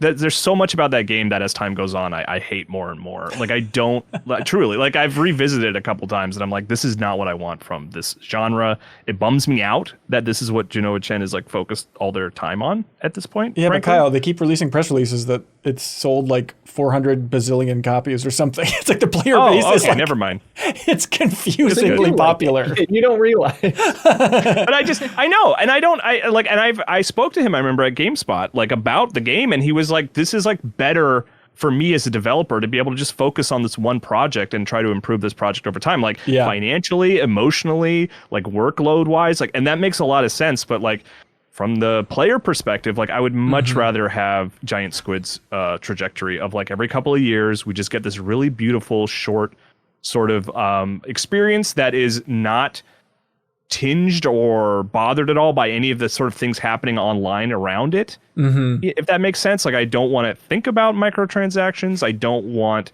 sort of people with customized characters walking through my game. I just want to be able to focus on this beautiful journey, excuse the pun, of like making your way from the bottom of this beautiful area to the top of this beautiful area. And you kind of have this emotional journey through the course of it.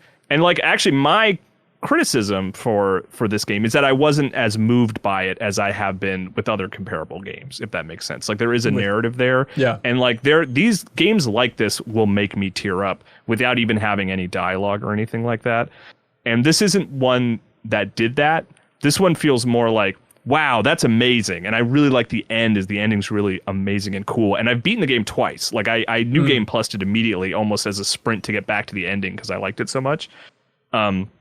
So it's like, it's more of a cool game than an emotional game, which is a weird sort of criticism to like define, you know. But it's also funny how Austin Wintory has to be the common denominator for like every single one of his games. It's always him. Not that I'm complaining. He's like probably my favorite video game composer, but it's just like we have all these comparisons, and then to top it all off, also on to Austin Wintory's here again for the fifth time. he's a core part. You know, it is like, it is the aesthetic of these beautiful games has like its columns woven in. and Austin Wintory is a big one. Yeah, it's true. Yeah. I hope you guys do finish it. It's not very long. I think before we started, Ben asked how long everyone has been playing, and I think you guys said like an hour. You guys are like probably more than halfway through. Yeah, it's really not very long. Yeah, it took me 3 hours.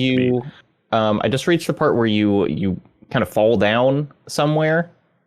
Do you know where I am? Oh yeah, I know. I think I know where you are. Yeah, is that? What percentage of the way is that through? Maybe like about half, or maybe closer to a third. But it's really not very long. Like I my clock was like 250 the first time I beat it, and I immediately New Game Plus'd it and played through it again, and really had a great time going through it again. That's nice.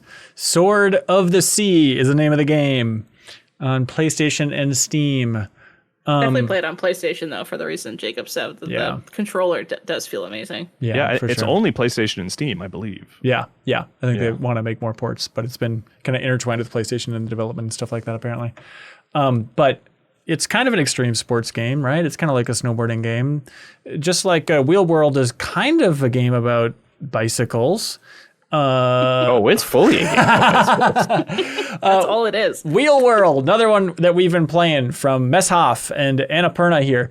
It is open world bicycle game with racing in it. Yeah. That's the shorthand here. It's a love letter to bicycles. I guess that's true. I think it's fully a racing game. I think it's, it's open world in the way that like Forza or Horizon, what's that game called? Is open world, but it's like you ride around a world and then you find people to race and then you race them in that open world, and that's the structure of the game. Yeah, I don't think when I heard people on podcasts talk about Wheel World, originally it was called Ghost Bike, I don't think I was envisioning like, it's like a full 3D open world thing. It's like a little bicycling Breath of the Wild going on here with races around it as you're going around and upgrading your bike. Like it's an ambitious little thing, I guess is the best way you could put it. I really, really liked it. Yeah? I started playing this before I started Sword of the Sea. I had to think about the name of that, and I couldn't put this down until I was finished it. That's why I've only played an hour of Sword of the Sea for today. It's one of those games that feels so good to play, and then the more you play it, the better it feels. Like, you just unlock better stuff for your bike. You can choose, like, there's a bunch of different races, and they'll all have different, like, strategies, so you can mix up your bike types. If, oh, this is an off-roading one. This one, there was one that was just in a dome where you just went in a circle 8 times, so clearly you don't have to care about aerodynamics, and I just bumped that up, and I was triple lapping them, and it felt awesome. And it does feel different to ride different bikes. With the I played it on PlayStation, and again, the haptic feedback stuff is really good in this game. It's like when you're going through and like running over leaves, you can like feel it. And like, I don't ride bikes too much. I used to more as a kid, but like that feeling of like, oh, I think something's in my gears. Okay, it worked its way out. Like, even those minute feelings are being communicated. I'm like, that feels really good. Yeah. And then something else later on that was really fun was they had like, you start out with simple gear bikes, so you never have to worry about shifting gears, but then there's almost like a skill ceiling you can go up on with 2 gear and 3 gear bikes. And you can only reach like the highest speed available in the game if you're using your 3 gear bike. And it's really hard to do races with a 3 gear bike, because if you slow down around a corner, I had to go down a gear and then back up a gear. And it's like this interesting, like, optional difficulty you could do if you want. Like, I got the 3 gear randomly in the middle of my playthrough. And I was like, oh, I might try this out. Not gonna lie, I went back to a single gear because I sucked at it. Yeah, I used the fixie for most of the game as well. Yeah, but it was really interesting that it had that mechanic. And I think that also played really well with the boost system, that I could kind of cheese it a little bit too. So like, if I was in my highest gear and I slowed down a lot to do a corner, I would just boost to get back up to high gear speed again. So I didn't have to worry about downshifting and shifting back up. So there was like this weird extra layer of like, oh, I feel like I'm cheesing it and getting around mechanics by playing it my own way.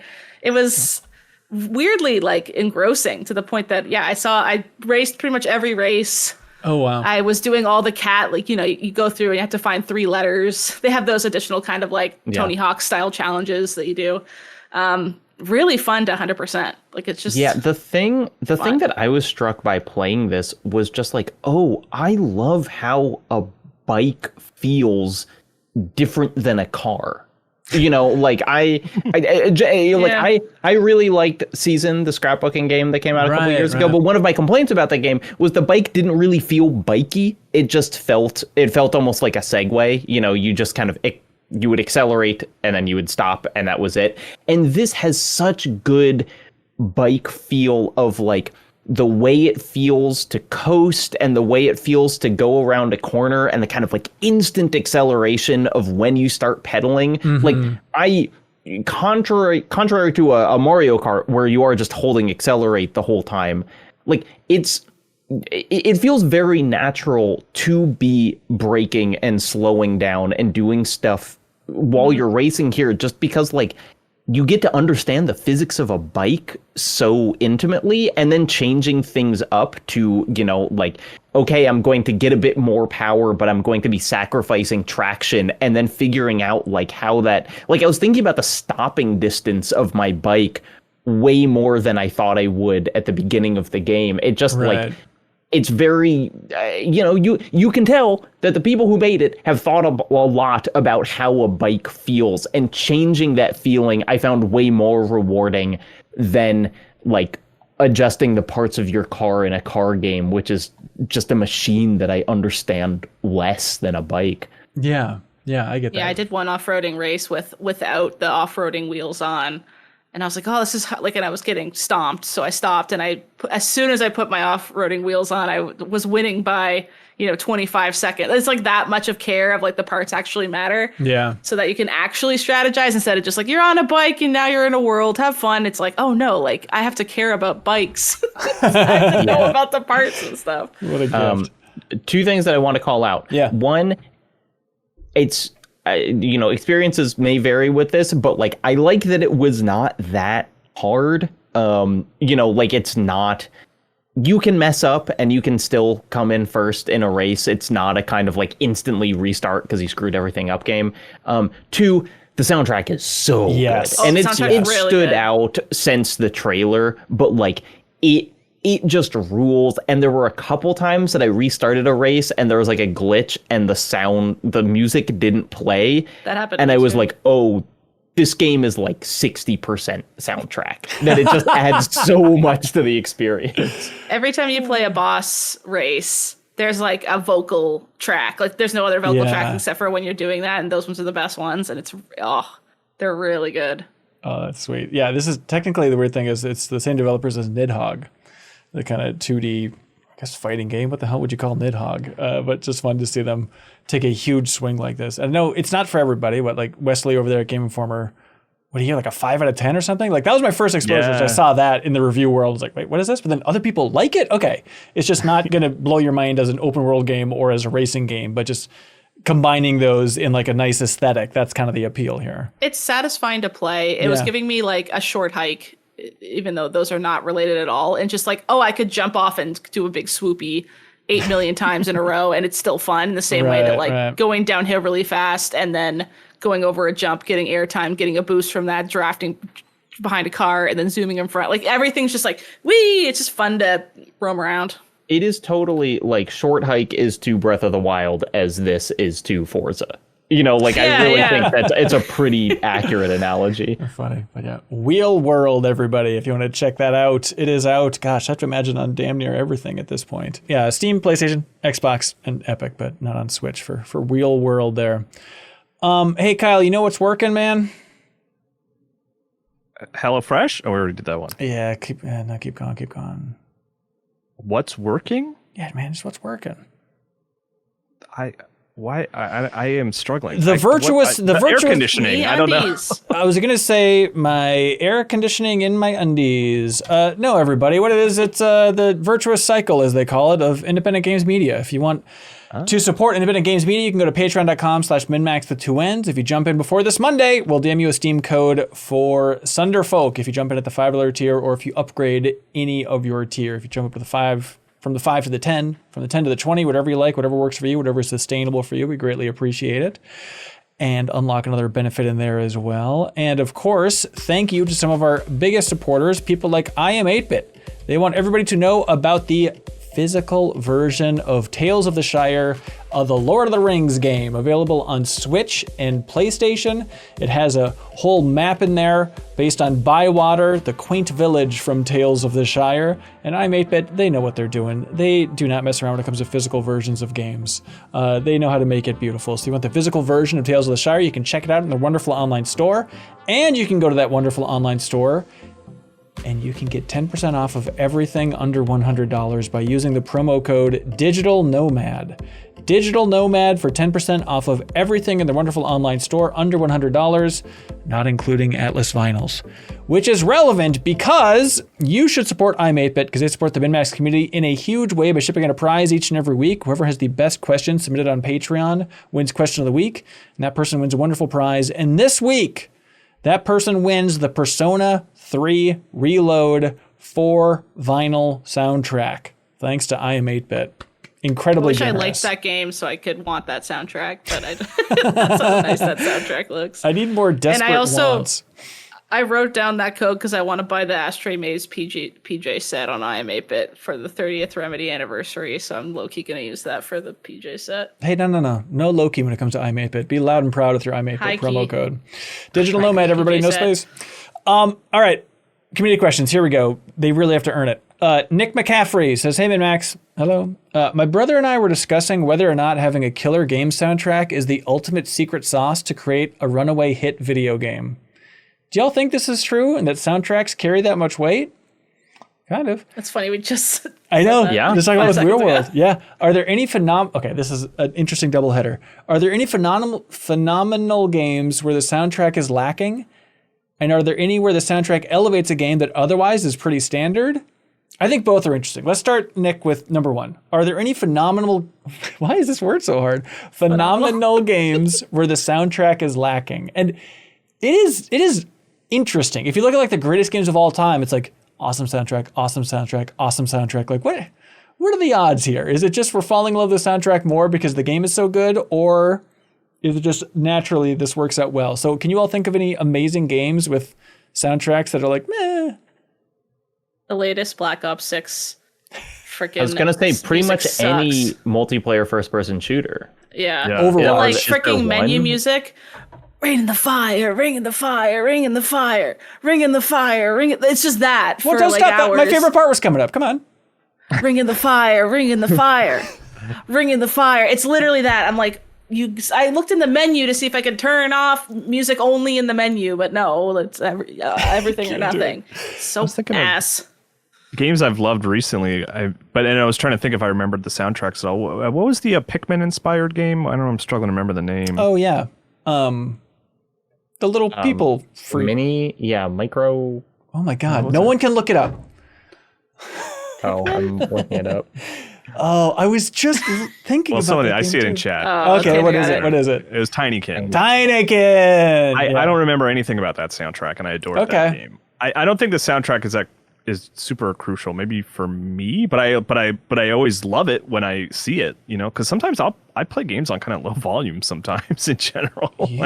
I know it's like it's blasphemy. I do that too because I play when my partner's sleeping next to me. So sometimes I have to really turn it down if there's loud screams. Yeah, I mean, this might be like blasphemy to some people, but I think like most of the Devil May Cry games have it's like really.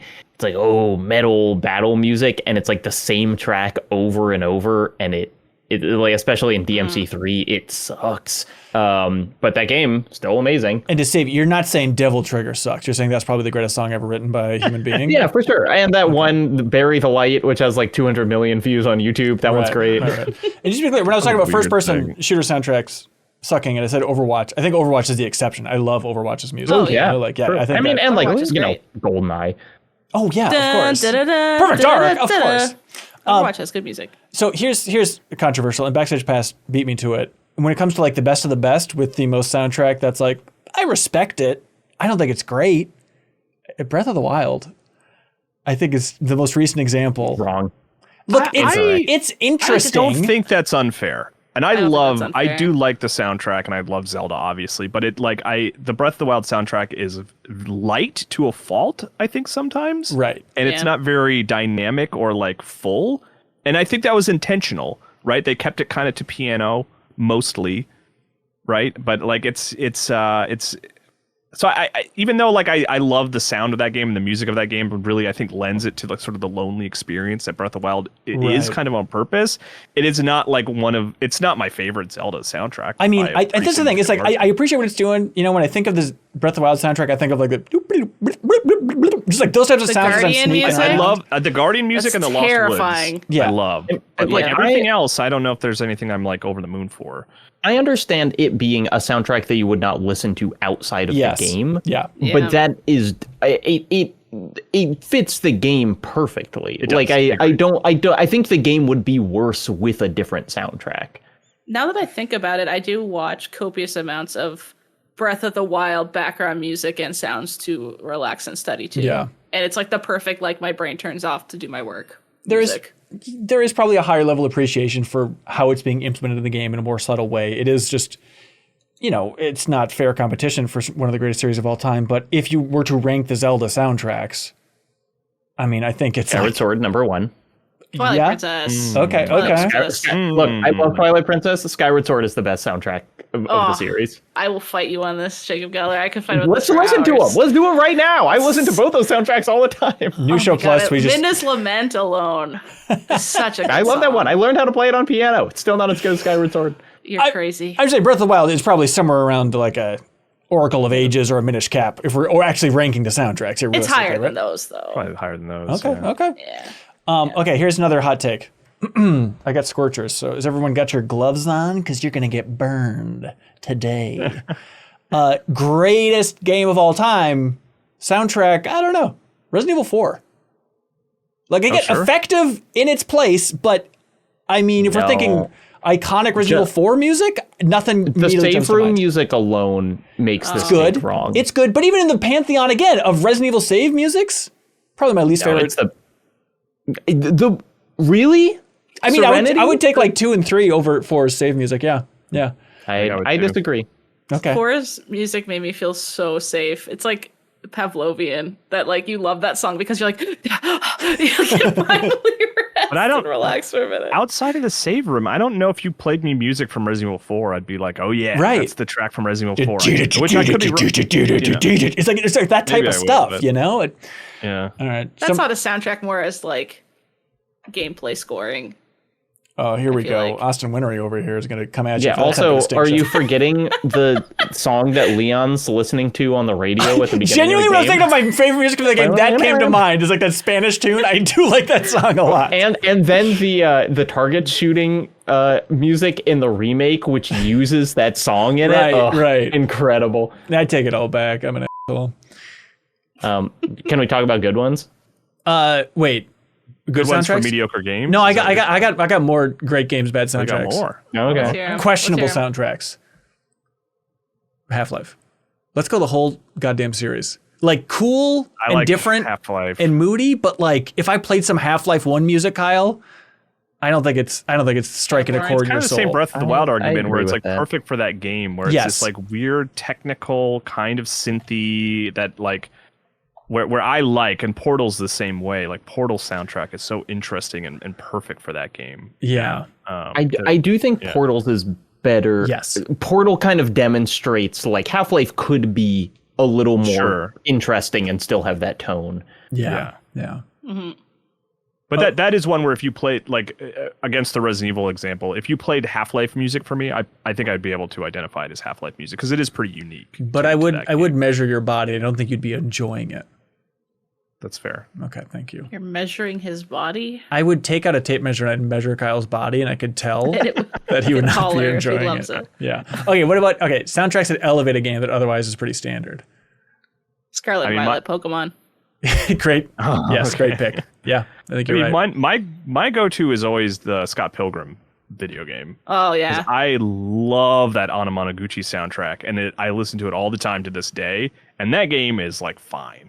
But I also don't really like that genre. I'm not like a big beat 'em up guy, but I love the Scott Pilgrim video game soundtrack. Absolutely. Yeah. I think it's true of a lot of beat 'em ups. I mean, like Streets of Rage is basically a series made by its soundtrack.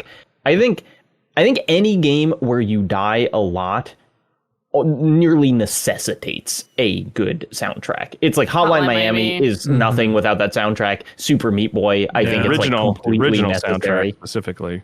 Yes. Like this year's Shotgun Cop Man. Yeah. Like if they didn't have pounding soundtracks that kind of kept you in it, I think it would be excruciating to play those games. But like the soundtrack gets you into the trance that you need to be in.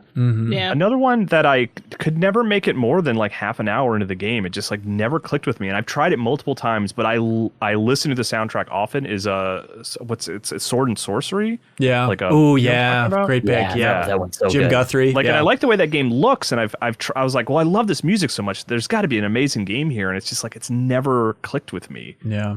And then their follow-up game also really didn't click with me either. But I was really moved by the soundtrack in the opening few hours. Do you remember how much hype there was for Below? Like, I feel like it was years of hype for Below, and then when that game finally came out, I was thinking about the other one, the like the spaceship one. The Far Shore. I was listening to that soundtrack the other day because it is so good, and it's scientific. Is the because they also did Oxenfree. And the Oxenfree soundtrack was batting like way above its weight class. Yep. This is for the oldies out there, but if we're being honest, in our heart of hearts, Kid Icarus on NES, if it did not have that good of a simple looping track, would we really love Kid Icarus that much? I think it's doing 60% of the weight. We're talking real world levels of weight for Kid Icarus's music. I think we're all silently saying like, okay, because like I imagine none of us have really played a lot of Kid Icarus. I think the most Kid Icarus I've played is the NES Championship game that came out. Oh, really? But I know that I know the soundtrack. Yeah, like I know what it's. Really? It's in Smash Bros. You'll recognize it. Oh, I probably okay. I know the Smash Brothers version very well. Yeah, it's good. It's really good. I mean, we can keep going on this. Like, I'll keep going all day. I will do this question forever. Yeah. I think it really, like, I love thinking about Balatro last year and having just like one track over and over. I think that game could have succeeded with a bad soundtrack because I think there are a lot of kind of roguelikes that get away with not having great soundtracks. But it made it stand out even more that it was so good. Yeah. This almost isn't I wrote that fair. composer agreement Oh, there you go. for that exact thing. It's not fair because it kind of is the game, but does Cadence of Hyrule count in terms of like without that Probably. soundtrack? What are we doing here? That might be the Yeah. actual correct answer. I mean, but it doesn't seem fair. That's the game. I was That's the listening game. to that Probably Guitar soundtrack. Hero. You're right. Yeah, you can't. I want Cadence of Hyrule on the Nintendo Music app. Oh yeah, that'd be a cool choice for sure. Yeah. Chan 1150 in the chat points out Revengeance. Obviously. Yeah. Okay. Like if you don't get that like rules of nature when you fight the boss, the game is nothing.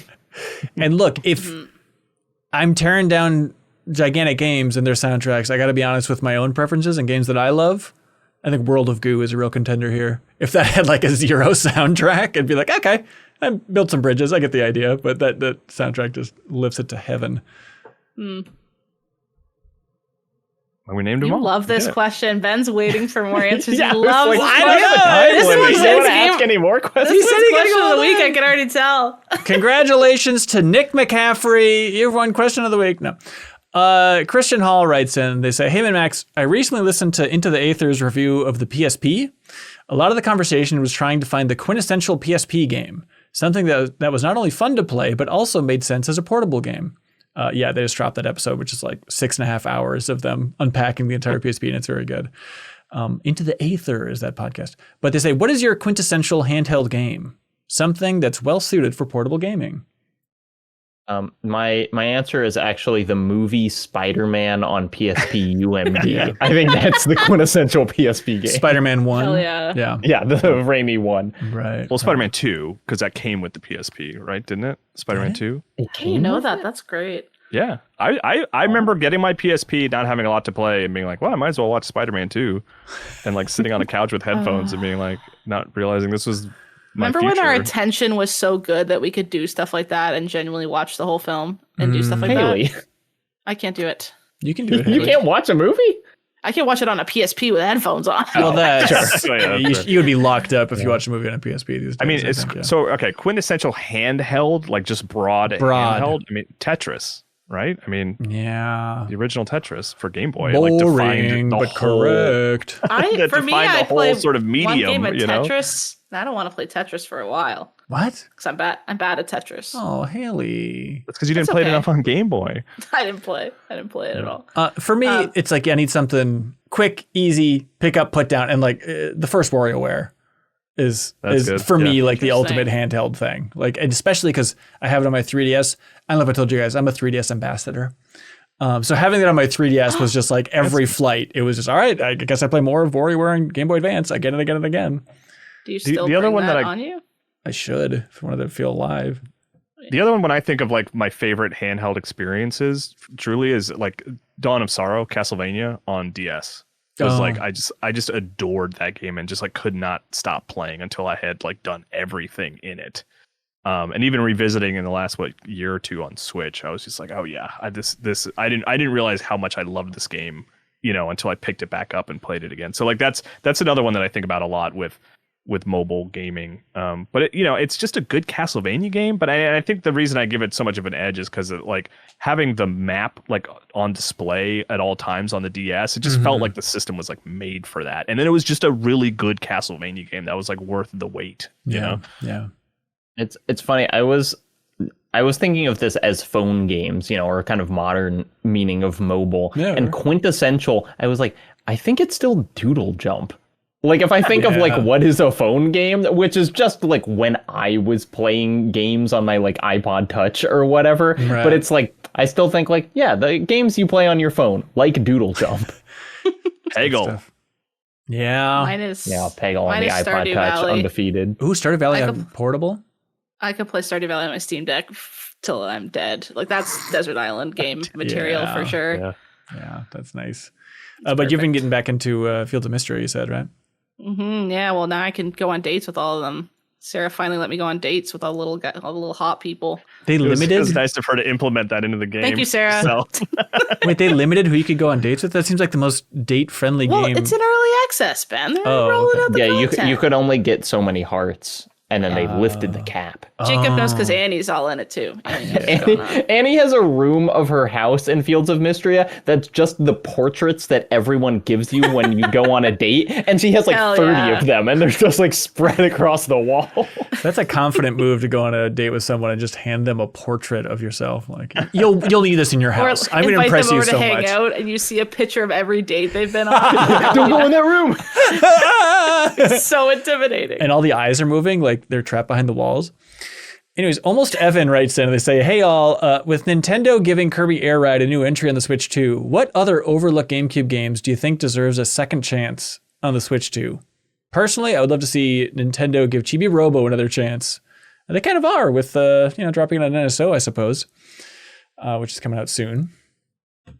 I wish they would make like an HD version of The Legend of Zelda Wind Waker. Oh, can you That imagine? would be like a cool thing to have on the Switch Yeah, they too. could make like sailing better. Yeah. That'd be neat. It's a they'll fantastic do that. motion.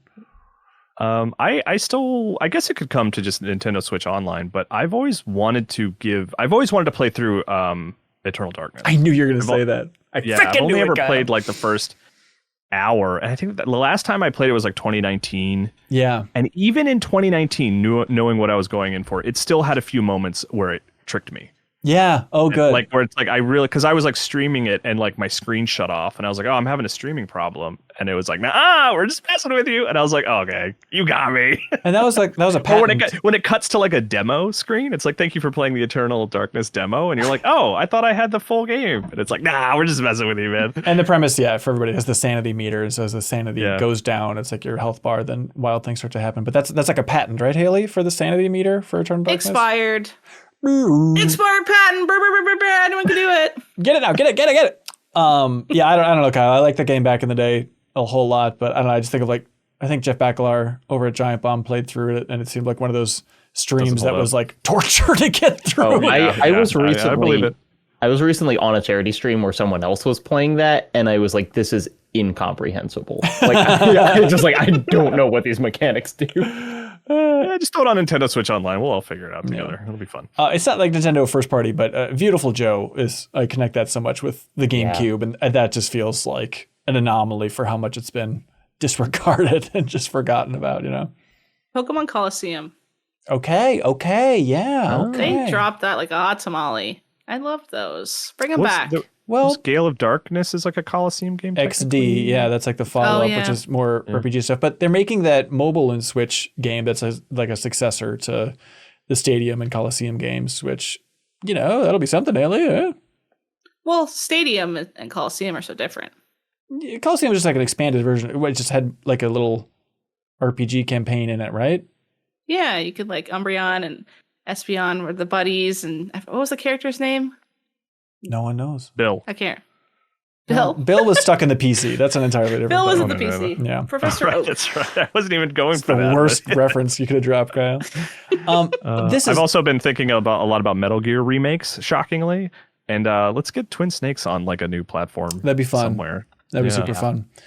Also, this is to talk about it being the most overlooked GameCube game. I understand it's sacrilegious because it's maybe the most looked at GameCube game at this point.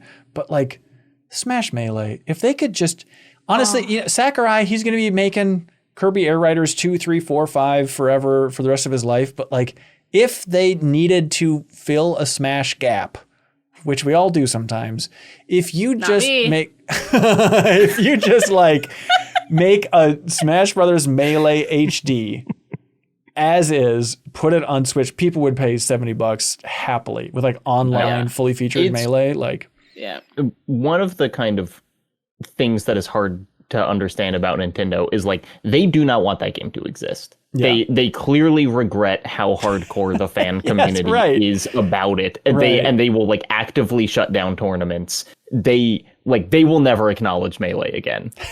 They'll acknowledge it. I don't think Sakurai will get to talk about it in one of his videos, but like Nintendo the corporation will be like, yes, we all remember the only Smash game that exists, Ultimate. They shut down tournaments, Jacob? Like that's how much they don't like it. Before, Wow, that's fascinating. They can't make money off of Melee. Legendarily normal company, Nintendo. God forbid people have fun in a little tournament. God. Jor Sneezy has a self-indulgent question for us, so forgive us, please. But Jor Sneezy says, you recently mentioned views on the recent travelogue were down compared to other travelogues. This was on Bonus Pod. We were talking about the behind-the-scenes thing for the Minneapolis travelogue. And not like, again, even on Bonus Pod, it's not like it's plummeting off a cliff, but just kind of like, oh, previous travelogues have done better than the last couple of travelogues, you know? And Jor Sneezy says, recently with MinnMax, I found that there's too much content and I can't keep up. MinnMax is a rare outlet where I wish they would slow down the content or have less of it. I would still pay on Patreon every month if there's a quarter, a third, or even a half less content. But don't end Pew Pew Bang, though, because that show is hilarious. Our longest show. We could have cut the half just with cutting Pew Pew Bang. Yeah, overall hours there. No, it's always, we do polls at the end of every year to try to get a sense of how much content is too much. By and large, I feel like every media outlet out there, for the most part, and every Patreon, it's like, you could slow it down a little bit, everybody. Like, when I think about, you know, I like Kind of Funny. I am overwhelmed at the idea of keeping up with Kind of Funny stuff. Like, if it was just my full-time job to follow all of Kind of Funny stuff during a week, Impossible. It's impossible. It's so much stuff. My phone, every day, multiple times a day, I get the Kind of Funny, we're live, you idiots, or what are they? What's their going live thing? It's the same thing every time. I see it so much. Yeah, they're cranking out so much stuff, and it's unbelievable. And so I think about it in terms of like, you know, this is in the weeds. This sounds like Bonus Pod stuff, so forgive me. But, you know, I like dropping the podcast on Thursdays. And then typically I don't like dropping anything on Fridays. Because, like, you know what, let's give the podcast time to breathe. People can catch it on the weekends. Maybe if there's something else dropping, YouTube would recommend that over the podcast, that type of thing. And then, like, last week we dropped that Minneapolis travelogue on that Friday just to have it up over the weekend and stuff. And, like, last week's episode of the podcast is our lowest performing episode of the podcast in years, like years and years. And it's interesting because the audio version's doing just fine, but it is just the fact that something else, I assume, something new to click on, was dropped on YouTube on Friday. I mean, it's also a factor that Mafia: The Old Country isn't exactly tearing up the charts, but not to the point that it's like the bottom of the heap views wise for us in years. Like, I do think there's something to that idea of just kind of like letting it sit over that Friday. Yeah, it's like my YouTube output is so different that I've never really thought about like you cannibalizing yourself on a channel. But that totally makes sense of like, it's the YouTube homepage is not going to show you 3 different MinnMax videos. It's just going to like pick probably the most recent one. Right. And more people are probably interested in the podcast than the travelogue, even though they're fools to be not interested in the travelogue.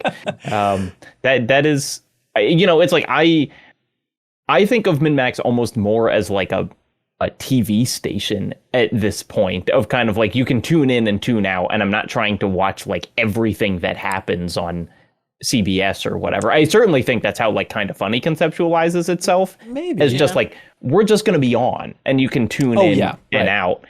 But I do, you know, it's like I like never, you know, I listen to every MinnMax episode I'm not on, and I like keep up with PP Bang and try to listen to the bonus pods. But it's like New Show Plus, I just like, that's the one that kind of gets dropped if I'm not on it, where it's just like, sorry, I don't have time for this, even though I like everyone on it and they're doing something funny. Yeah, I do like, I think we're at the right pace right now, because it is like, if you want to keep up, you can consume all the stuff if you want to, but I understand that's probably pushing it for most people. But yeah, I mean, it's fascinating to see those polls of, most people say we're making just the right amount of content, and then the second biggest group is people telling us to make less, and then it's like a sliver of people saying make more content, you know? So it is that wild idea of like, we do a lot of bonus stuff, but really we have like 3 shows a week, but Bonus Pod, New Show Plus, and the main podcast, and there's a lot of bonus stuff tacked on around that. But like, if at 3 shows a week people are saying slow down, that's so wild to think of like everybody else out there. It's probably 4 things a week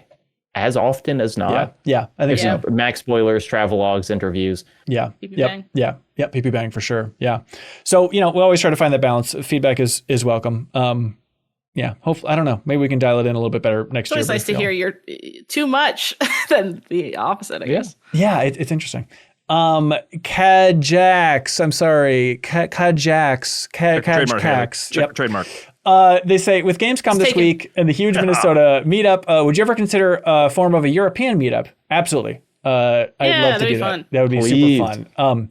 It probably, it's a little tough, especially like, for Gamescom, for this example, it's like, okay, finding a place in another country where we can have a meetup. I mean, it was tricky in Sao Paulo, Jacob, of like, okay, we don't know any of these places, and even there's gonna be a language barrier calling them to try to get a sense of like, could 40 people potentially come by and hang out outside? And so we weren't able to line it up in Germany this week, but I'd imagine, fingers crossed, that like if we ever do like a MinnMax spotlight for like a studio somewhere in Europe, that would seem like the best opportunity to do a meetup associated with that, I would think. Yeah, it feels like, just in terms of like cities, London seems like the most obvious, but it would also make sense. That would be if we were exclusively going over for a meetup, and I guess it makes more sense to loop it in with more content. Yeah.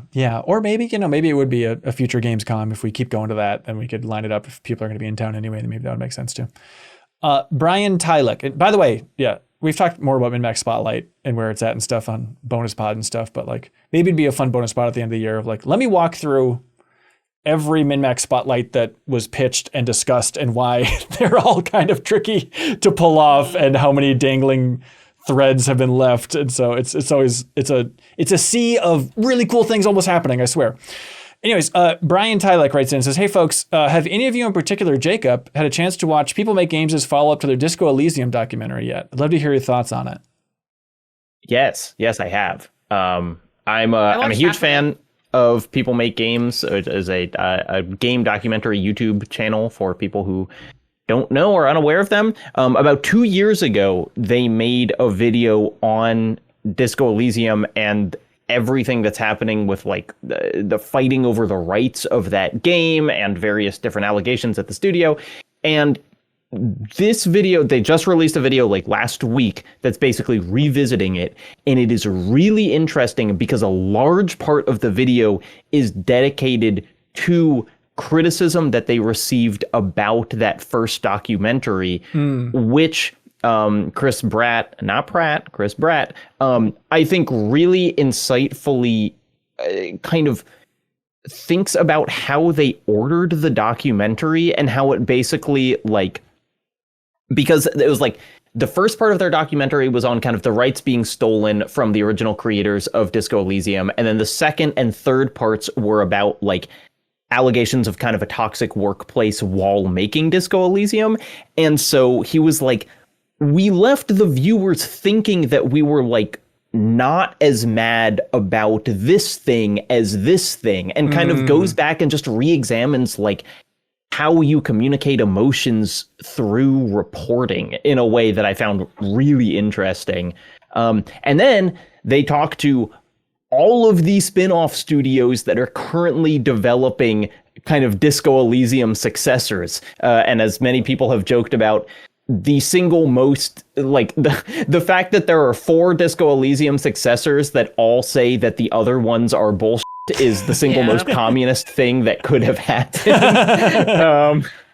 But it's a really, in general, it's really interesting. They talk to people, they get lots of bits of like different stories that are happening around it. But the thing that I think is most interesting is just their willingness to re-examine their own work and how it kind of unintentionally communicated things to the audience. Yeah. People Make Games is that YouTube channel. Check it out. But I love when a channel kind of like, it's like, this is kind of our beat. Like, we're just going to have follow up and just like dive in deeper than anybody again and again, you know?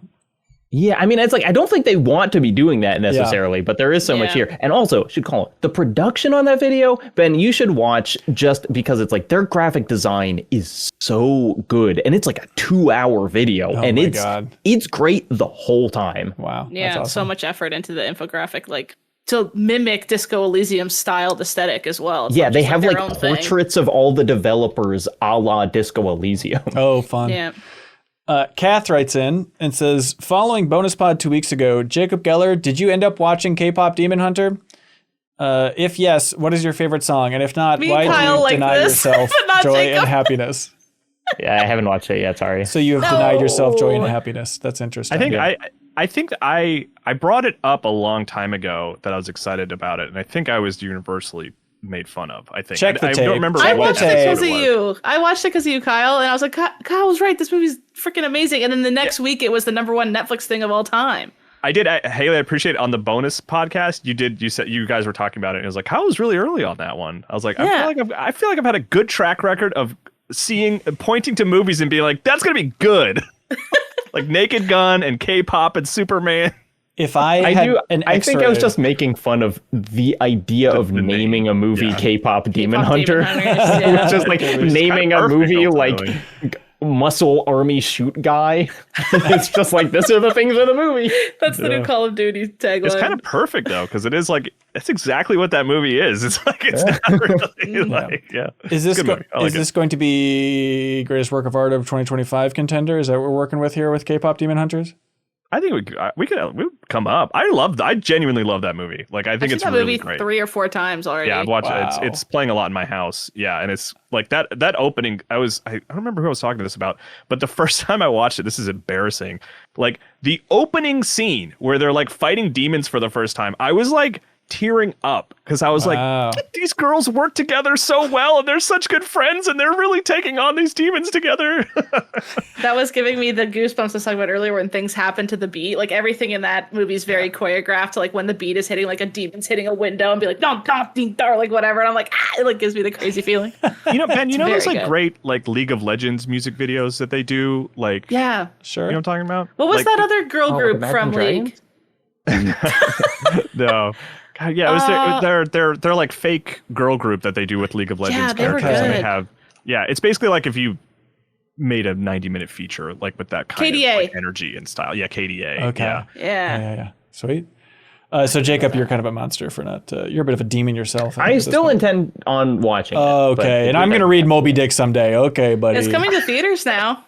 Oh yeah, that's funky.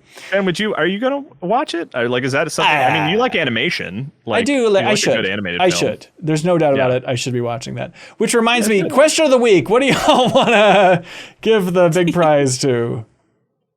Well, I mean, we got to go with the music. It's gotta be music. We have to go with the music. You literally wouldn't stop being like, and? Well, I didn't know if you guys wanted to jump in. That one is. It's a really good question. It was. I also did like the sort of conversation that sort of circled around to Melee, like, because that is interesting that Nintendo is like weirdly ignoring what is arguably one of their most popular games. Wait, like, it was like, what GameCube games need a second chance? You know, like, I thought that was a good question as well. That is a good question too. But all right, are we going with Nick McCaffrey? Congratulations, you just won question of the week for the great games with mediocre soundtracks. And they win a soundtrack. It's so apropos. Oh, yeah, that is true. That's beautiful. Now it's time for something that we like to call Get a Load of This.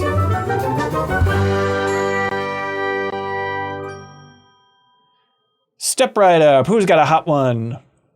Hey, get a load of this. I just thought this was funny.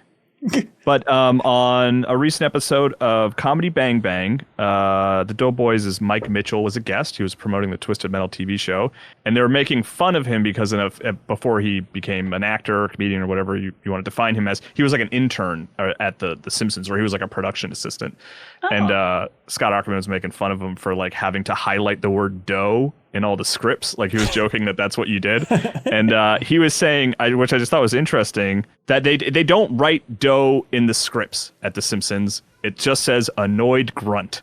Really? Oh, which I just thought was like a weird little tidbit. Like, they were making a lot of jokes, but that was like, you know how it is in a comedy podcast. This one moment of like, actually, I'm going to tell you something interesting about The Simpsons that you didn't know. And it just kind of was, it's I do think that's the story of like, the first time, at least. It surprises me that they still don't do it, but it was in the script, it said annoyed grunt, and who voices Homer? Dan Castellaneta. Dan Castellaneta said dough, and they were like, there it is. Yeah. And to this day, I guess it still says annoyed grunt, which that was very funny. I do think on my deathbed, the greatest moment of my life, other than my family, will be when I got to go to your shoulders. They just got home. I heard them, but was when I got to go to that Simpsons table read in LA. It was like E3 like 2018 or something, and to like actually sit in the room with them, I was like, oh my god, this is an amazing privilege.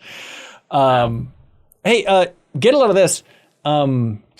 You know when you just realize that you're like an older guy because certain things are popping for you didn't think they'd ever pop for you?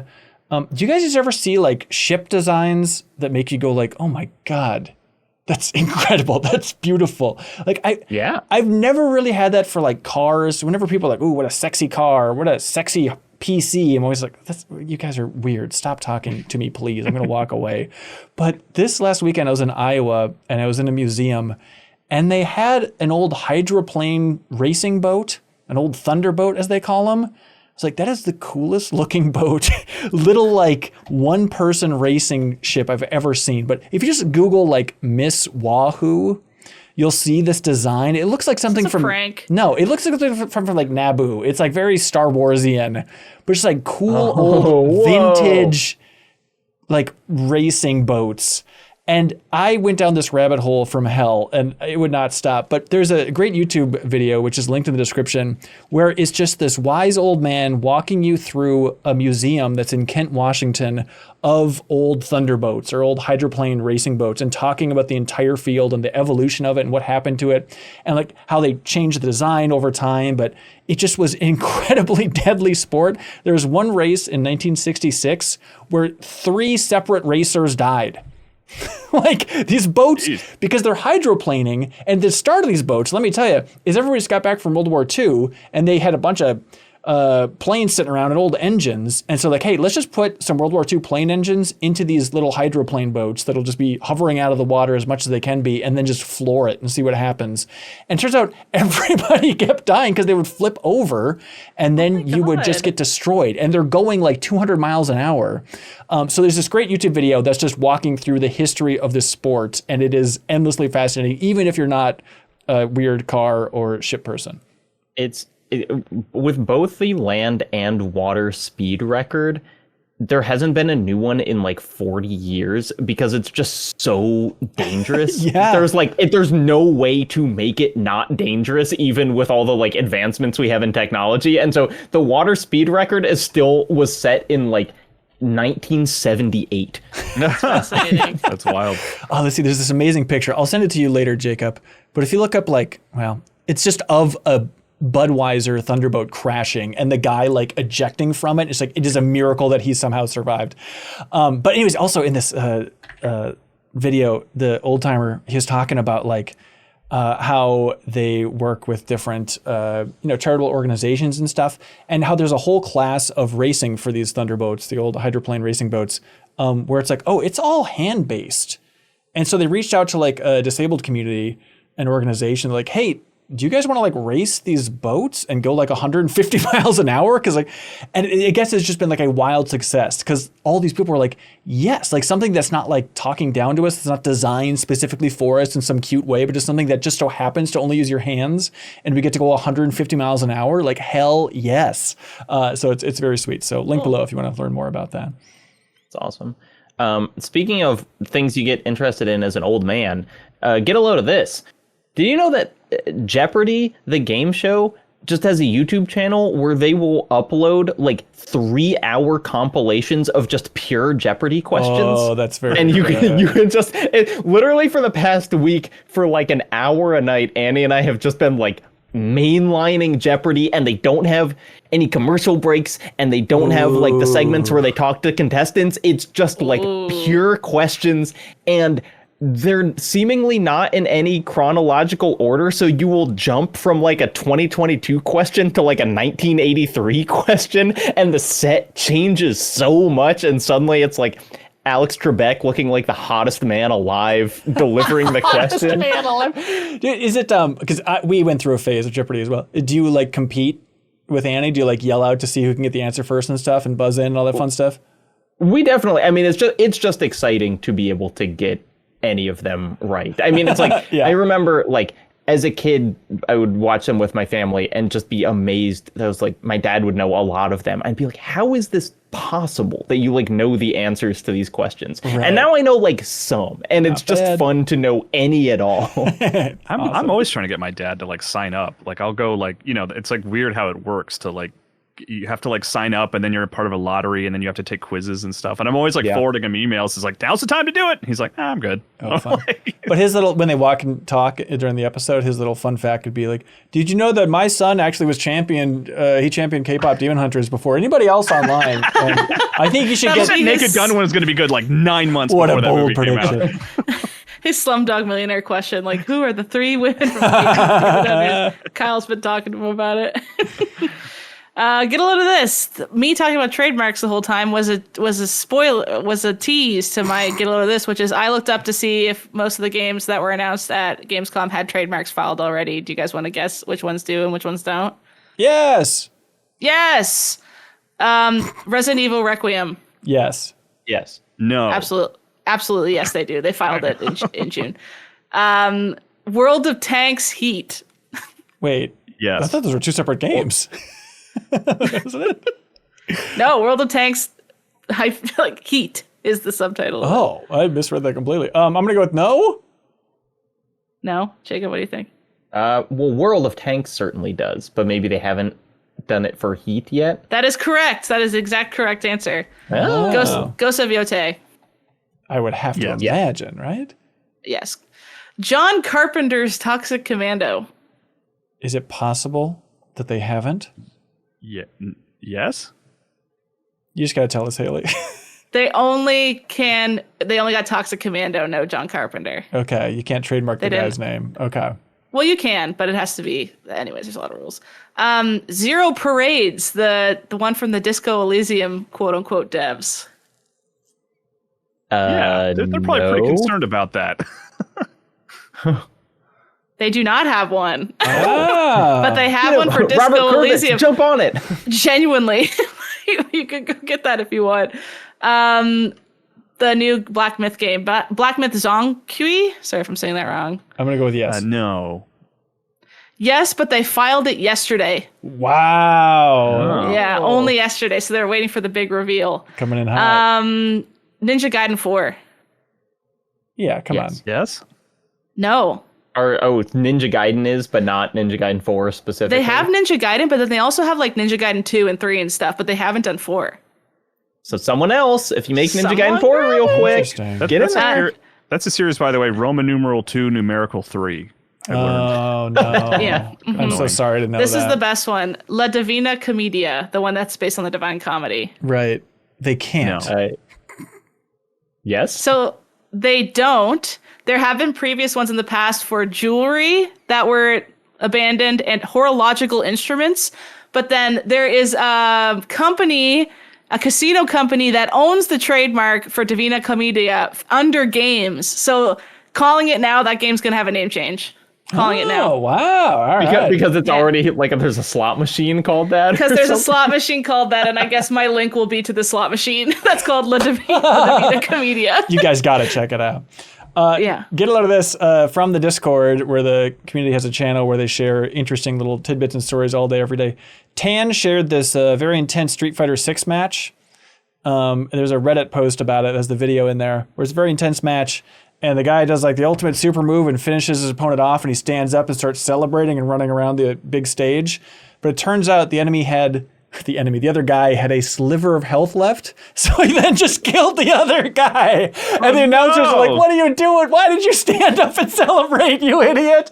Just a very satisfying fighting game moment that we can all understand and comprehend here. Oh, that'd be so me. Yeah. We're all thinking like it's a every Haley From Software move. boss for me. Basically. Well, that is it for this episode of the MinnMax Show. Thank you, everybody, for watching, listening, sharing, all that fun stuff. We got a bunch of bonus content.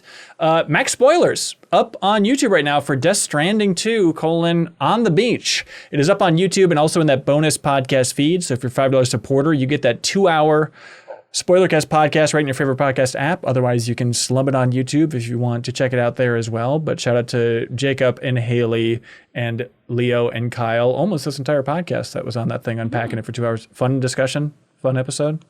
That game's so fun to talk about. All right, good. That's awesome. Glad you guys did it.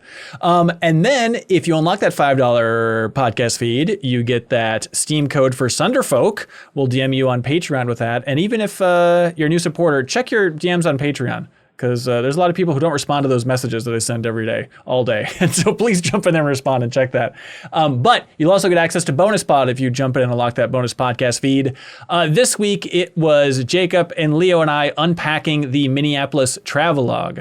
in a big way, kind of behind the scenes, sharing Haley's reaction to all the fun we were having in Minneapolis without her and all that fun stuff. And I shared in that episode, there was the curse of Haley not coming and the curse of Leo and I being taken out of commission because of diseases close to us. But there was a secret curse that I did not reveal. Secret third curse. Yeah, so find out what the secret third curse was, which is truly the most a crime. Yes, it is the most extreme downer that happened relating to it, and nobody knew about it. I kept it under wraps until the trip was done, so no one would be too bummed out. But listen to Bonus Pod to find out what that is. And then, the travelogue is up on Minneapolis on MinnMax's YouTube channel. If you want to check it out, you can also unlock the 10-hour extended version if you upgrade to that $10 tier. If you upgrade, we'll also send you a Steam code for Sunderfolk, and you can just put it on your second monitor at work. Just have 10 hours of us enjoying the sights and sounds of Minneapolis and hanging out around a bonfire and all sorts of fun stuff like that. Are you still plugging away at the 10-hour version, Haley? Yeah, I put it on in the background when I'm doing stuff, and you guys talk about me a lot. It's very nice. Oh, that's nice. That's nice that we did that. But thanks everybody for unlocking and watching that version. It has like 2,500 views for the unlisted version, which is like, I'm sure it's a lot of people starting and stopping. I think that would still count, but still it's like, a lot of people are enjoying that 10-hour version, which is awesome. It kind of feels like the real version. Yeah, look, you put those two views together. Travelogue's doing pretty good. It is true. But yeah, I mean, it's one of those things I'm like, that was a lot of my week last week. It feels gross to point out, like, I wish I had more time for Mafia: The Old Country last week, but I was just going frame by frame on Jacob's face editing for an entire week, but it was fun to cobble that thing together real fast. Thanks for the... I think that was better than Mafia: The Old Country. So it could be. But that is it for this episode of the MinnMax Show. Thank you so much, everybody. We'll be back next week with Gamescom impressions, hopefully some hands-on stuff, and talking about other new games. Any help sharing MinnMax with the friends appreciated. Until then, we'll see ya. Be good, have fun, let's go.